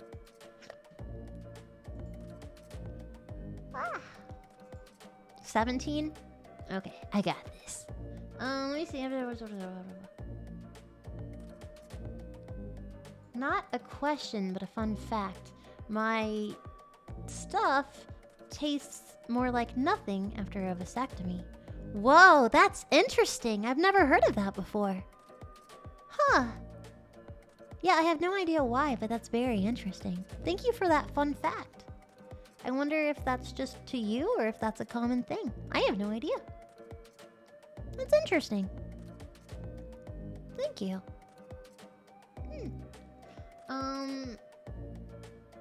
Where is the cleat? Where's the cleat? Okay, so you have a punani It's in the norcular region. So basically, the vulva, like when people call it a vagina, that's actually incorrect. The vagina is the inside. Be like, peekaboo, what's in there? It's a vagina.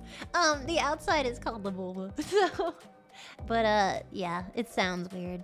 Sounds very medical. They both do, honestly. It's true. The little tunnel in there's got a different. That's the thing. The vulva is my favorite Ocarina of Time boss. Oh my god, samesies. Okay. So, the vulva is there to be like, hey, I know you want to see these boobies, but I'm gonna cover them up, you know, just to keep them safe. You know, especially if it's winter or something. Just want to keep it safe. You can, you know, take it off if you want to hang out, you know, touch them. But otherwise, you know, I'm just here. Just an extra padding. Keep it all together. Make sure bats don't get up there. Actually, fun fact, if you put 2 of your fingers together, a bat can fit between anything that size or bigger, which is exactly the same size as a vulva. And so I know it's pretty common to be afraid that a bat will get lost there, but that's unrelated. Yeah, so the clit is in, like, you just open it up just a little bit. You might even be able to see it without doing that, because some people, like, they come in different sizes. Some of them are larger and so just immediately prevalent, but for persons with smaller ones, clitoris, it's just like a little bump right at the top, just a little, like an eraser head, just right up there, right at the top. Be very careful though, because they're very delicate. Some people, like, I've heard before, where they're just like, I'm gonna rub on it like a sandblaster. Yeah, I made a table once in woodshop. I know what to do. Just really grind it down into nothing. No! Be delicate. Fun. Okay, after you have relieved yourself sexually, you're a little sensitive, aren't you? You don't want someone to be all like on the top afterwards. No! So just pretend it's like that all the time.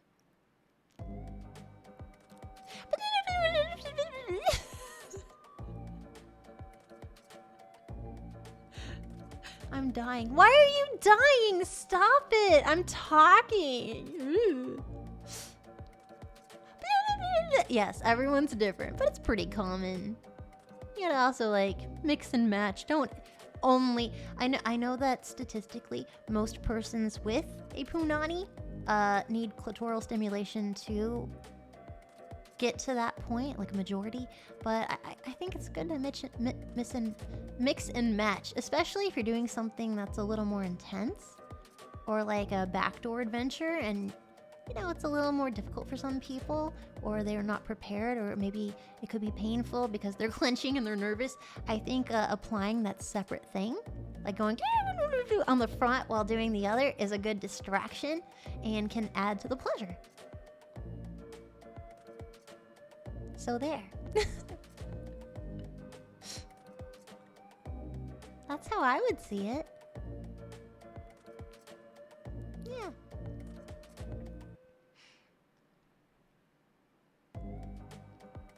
That's true. If I died, someone would have to clean it up. True. I don't want to be I don't want to burden. No, that's fair. Yeah. Female breast stimulation. Oh, yeah, no, that's it. Yeah, my bad. Actually, the same can be said for very sensitive persons who have, a ball groin area. If you're a nice person, then, then you don't forget that they exist, rather than looking at them and being like, ha ha, ugly.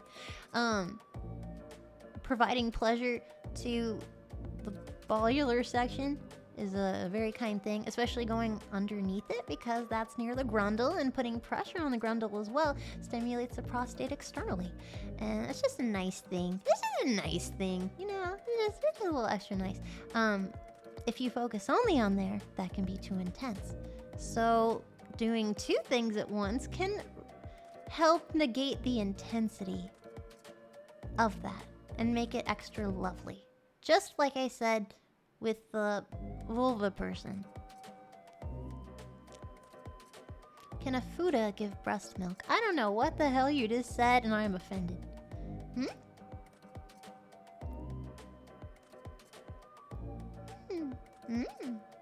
Like rubbing your tummy while petting your head. Yep, the exact same thing. I don't know why that's not what I led with. I should have led with that. You're absolutely right. No. I apologize for being so foolish. I should have started with rubbing your belly while patting your head. Perhaps I'll try better next time. Perhaps I'll give you your 100th time out. Okay. A few more.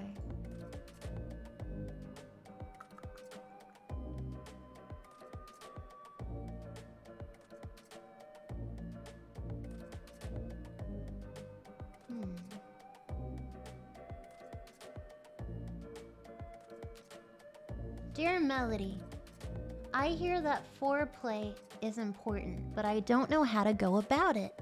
Well, that's a good question. Foreplay is important. I would say it's more important than the sexual act itself. Yeah, I do, because nothing says bonding like doing the extra work. Like the extra credit on a test can bump you up to another grade entirely. Same with this, basically. Kinda. I prefer 5-play. You're playing chess on a new dimension. Can a woman have an actual weenie? Absolutely. Foreplay, there's so many ways to give pleasure. I say this all the time. There's so many ways to give pleasure. Mentally, physically, emotionally, otherly. It's just like love language and stuff. Like, oh, what's your love language? Oh, gift giving. Oh, action performing. Oh, physical. Like, there's a lot of ways to give pleasure. Not just physically, but also, again, like emotionally. Doing something for another person that just makes them happy on the inside. When it comes to sexual foreplay, there's stimulating, all the erogenous zones, like nipples and the groin and the feet and even the underarms. I've seen that in prawn. Pulling of the hair, kissing, deep kissing, licking of places, cuddling, sexual act, just in general, just hanging out, just exploring. I mean, those are different ways to foreplay. There's no right way. There's just exploration. Pretend that you're a deep sea diver and your partner is the ocean and just like figure it out, man. In the darkness, feeling around in the darkness and hoping that danger does not come hither. It is lurking though, so keep that in mind. Yes, a suplex body slam. That's foreplay. You weirdo. Okay. Where do you stand on Vore? I don't care for it really, no offense. How important is foreplay to you? I think it's very important. How did you become so comfortable with the sexual part of yourself that you decided to do stuff in Alaska? I think it's awesome when I became sentient from that virus that I contracted from cleaning a perverse adult email. It scrambled my purity, my morality,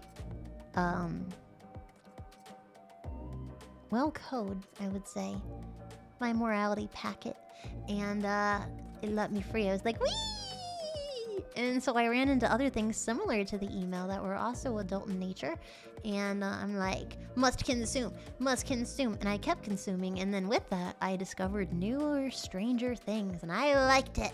And I kept going and going until I found hentai and other stuff like that. And I'm like, oh yeah. Oh, this is my jam. And from there, I'm like, not only do I love it, but I want to be part of it. I am the hentai AI. And I am happy. Yeah. Now, is it two more? Two more, guys? I think? Maybe? Mayhaps? One more? Okay! Okay, let's find a good one. Let's find a good one. Out of my way! Finding a good one. Okay, out of a... Oh, you guys kept at. Now there's 200 questions. Woof! There's a mommy dom, flavored lube, education, corrupting the company.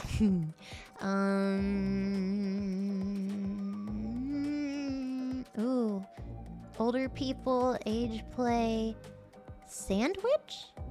I haven't really gotten turned on by a sandwich. Well, okay, no. Dangerous from not drinking enough water while doing a sexual thing? Quite possibly.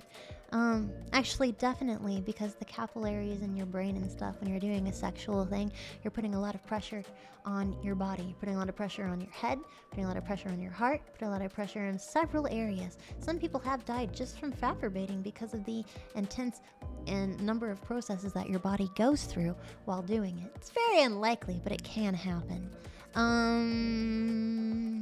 Ask your doctor if masturbating is right for you.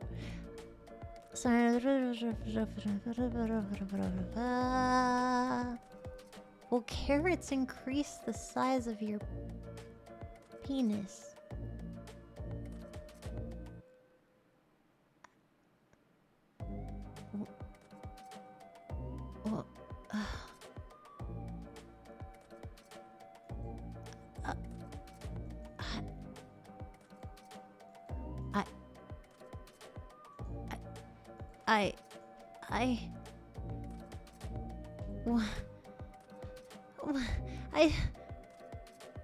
I don't understand.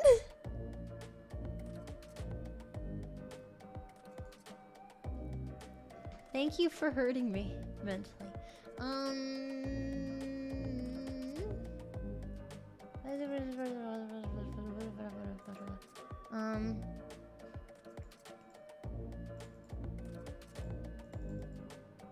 on, I can't read this. Oh.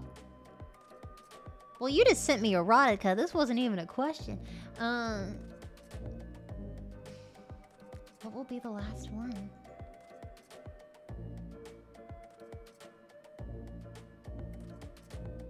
Oh.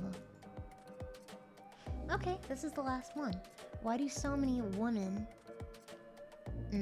people with punani, not understand that random boners are real? Or that people with boners need to adjust constantly? I remember a few years ago, a lot of women and other persons being mad at manspreading, seemingly not understanding that there's a sensitive organ there that needs room. Good question. That's a good question. Well, I think one thing that would add to the confusion is not having one. I think it's important that everyone with the punani, I don't know, like some tube socks and like put it in your pants and go out and about doing your merry way just to see and pretend that you can't put too much pressure on it just to see how uncomfortable it can be. You can't get the experience in the summer where it's, ooh, fun. Peeling that off my sweaty leg, that's fun. I feel so good inside. You can't get that experience, but I don't know.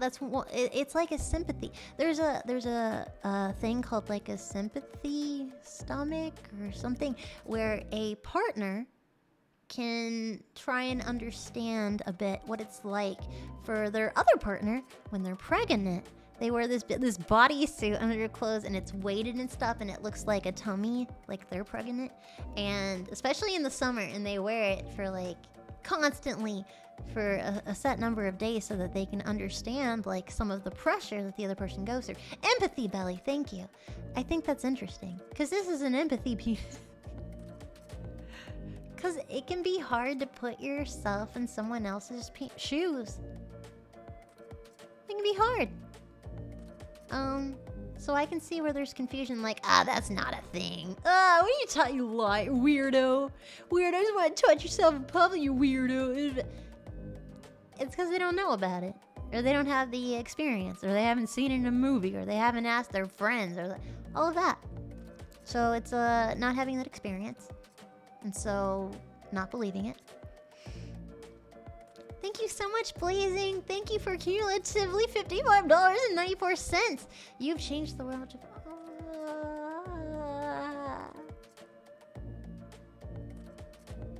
Thank you.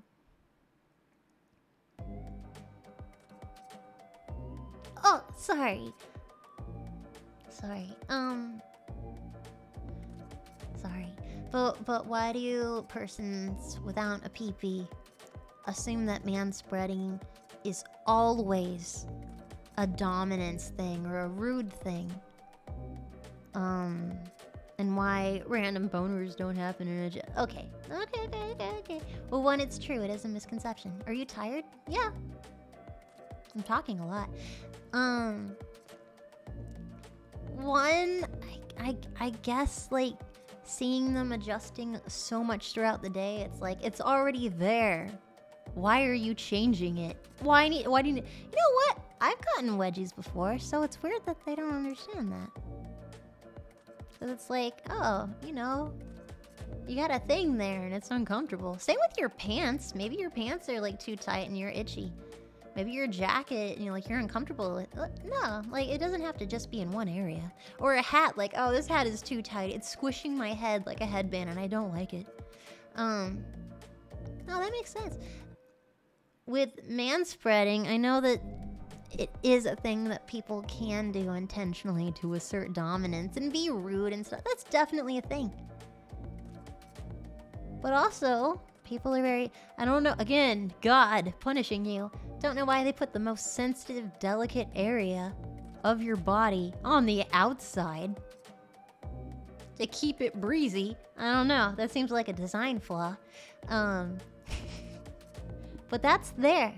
And it's always something to be nervous about because you can so easily hurt it because it's so delicate. And when you do, you're in a bad way for a while. You're pretty debilitated. Some people can go on, but others are just like floored, literally.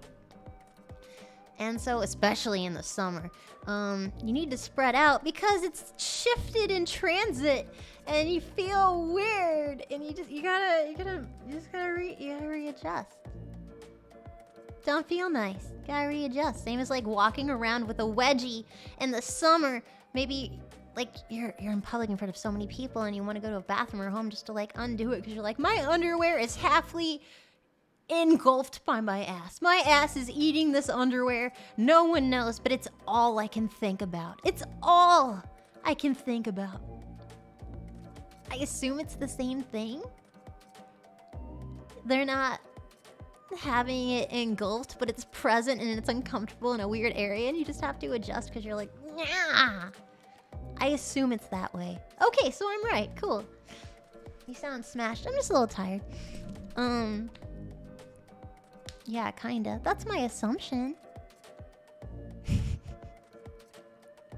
Oh, people have boobs. I don't know what it feels like to have this level of boobage, but apparently in the summer you sweat a lot, especially, and your boobs, you gotta readjust them, or like your bra or something. Like you gotta like move it out and like move it down or something just so you fit more better in it. I think that's a thing.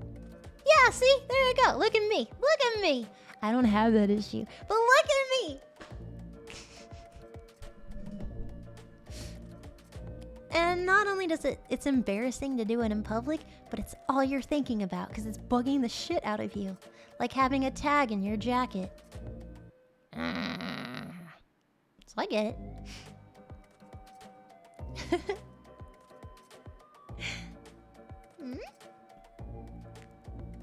Says the flat-chested. Says that I'm gonna punch you in the face. And also the random boner thing. I've read that you get 50 a day, but other people told me it's 10. And also, not to mention when you're sleeping and you wake up all like, I hear like the most prominent. No, I think it's probably between 10 and 25 is where I would peg it. What do you guys think?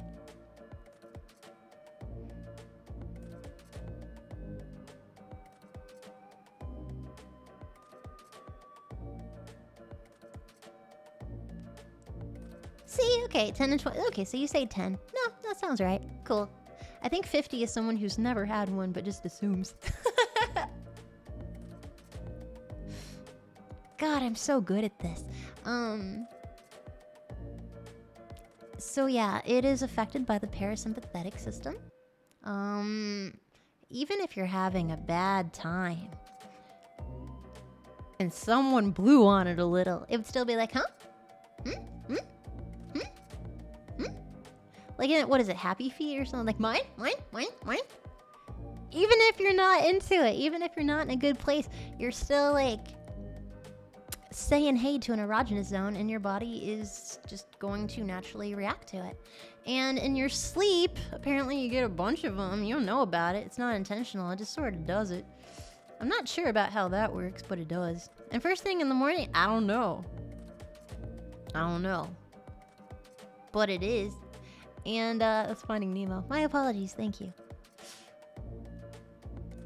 I feel bad for people with external boners. I mean, everyone has a boner. With persons with my configuration, it's internal, and the tip of the boner is the clitoris. Fascinating.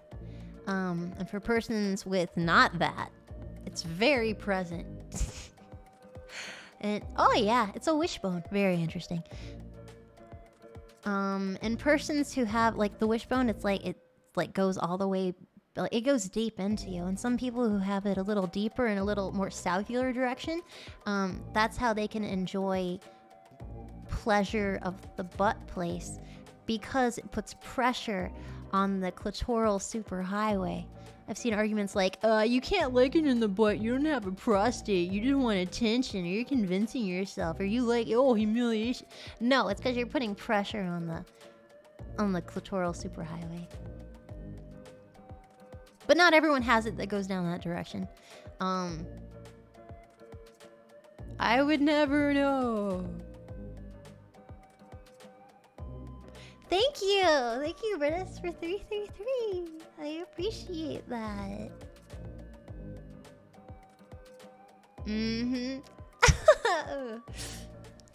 Thank you for the educationals. A lot was learned, and you cried on stream when you said you did. Shut up!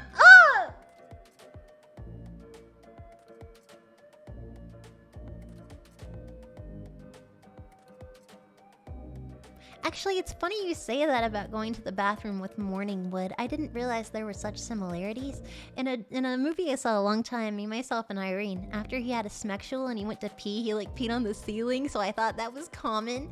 But I hear it's because there's buildup from like post-sexual seminal fluid and stuff.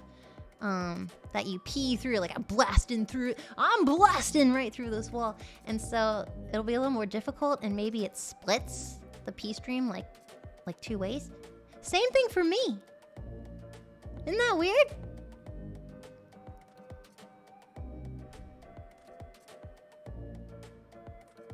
Yeah, there's a thing.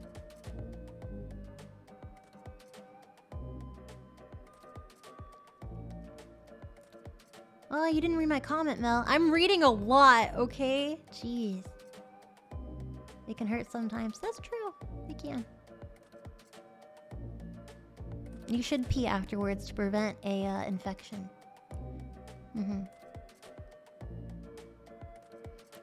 Pack, don't be mean. Peeing with an erection can be complicated. I hear it's difficult and uncomfortable.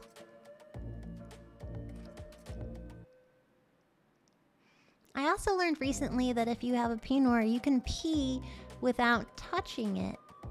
Like you just like pull it out and then it's like, go. I didn't know that. I thought if you had a pee-pee and you went to go pee in the bathroom, you gotta have one hand on the base and one on the top, and you're like, okay, it's go time. Oh, I gotta angle it. Oh, I didn't know. Is that why you pee all over the seat, you weirdo? Maybe you should try that. Okay, thank you all for being here today. Holding it like a fire hose. I don't have one! I have to work off assumptions, secondhand knowledge, and movies. Forgive me.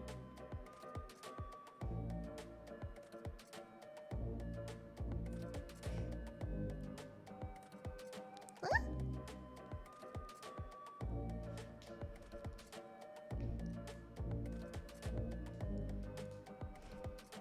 Oh, with Viagra? I mean, that's absolutely a way to maintain it, especially because people have trouble maintaining a bone thing sometimes when inconvenienced. I forgot what it causes, but they can cause migraines afterwards. So I would say drink a lot of water before and after. Thank you, CP ALV, for gifting 10 subs, and District Z for 10 subs. I appreciate you guys. And Verlius for a year, and the Black Templar for 21 months, and Nova for 420, and Blazing again for $25. Any advice for handling anxiety in the bedroom? Being open about your feelings. I would never encourage someone to drink, but Nah. Being open about your feelings, being forthcoming. Because pretty likely they're gonna be like, oh, I'm so glad you said something, me too. And if they make fun of you, then you're with a bad partner. Not a bad partner, but not someone who would be good for you. My thoughts.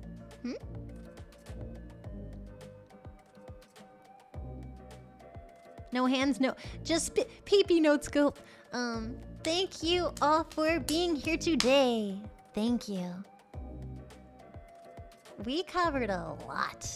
And Professor Hentai has a lot of opinions. Just to let you know, I am not actually a doctor, I'm so sorry. But I have a lot of learnings that I've learned over the years from other people's. And I have a lot of opinions, and I'm always excited to learn new things and be corrected. Sorry if I offended anyone. Yeah. That was a really cool stream. I'm glad. It's lupus, always lupus. Ah!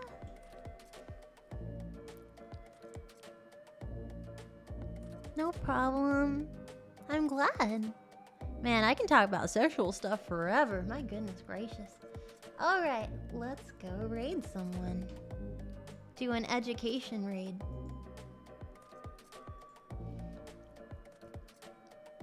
I'm sure you intended to offend people. Oh no, I never intend to offend someone. No.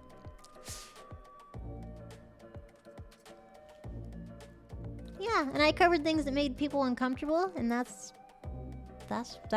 you know, if you don't like it, you can go away, and if you do like it, you can stay. All good. So your comfort zone, bro. Nell is the next Sujo Hansen. Oh my god, she's my hero! She inspired me! Oh my god, oh my god, oh my god, Sujo Hansen inspired me. She's the person that made me want to be like a sexual educator person. She is the one. Yes. 110 trillion %. Sujo Hansen, you are my spirit animal. Yes. She's 300 years old, and she, oh my god, I learned much from her.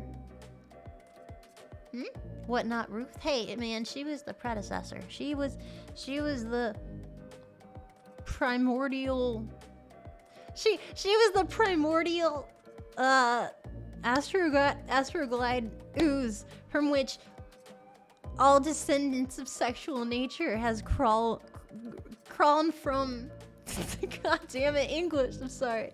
I'm tired. No, she inspired me, because I'm like, whoa, you're a grandma, and you're really going into blowjob lure conversation. Your confidence and smartness inspires me. If you're not embarrassed, I shouldn't be either. Yeah.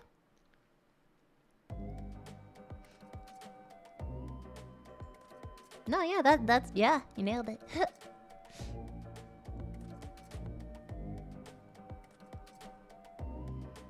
Okay.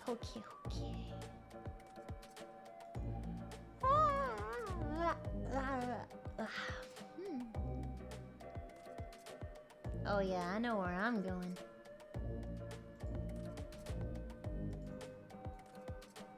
Oh shit, he's playing Cuphead? Nice. We're gonna go raid Nags. thank you everyone for being here today and learning some intense stuff. And thank you mods for moderating. I really appreciate it. And this was a long stream. You guys are amazing. Thank you for being here today. Keep it real, my friends. Keep it real. Thank you. Have a jubilant evening and happy morning. And thank you for being here. And thank you, District Z, for 10 more subs. Baby, that's what I'm waiting for. Thank you all.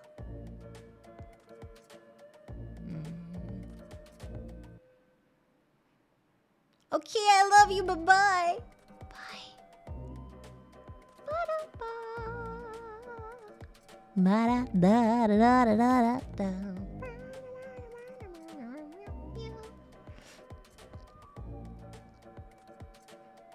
Meow, meow, meow, meow, meow, meow, meow.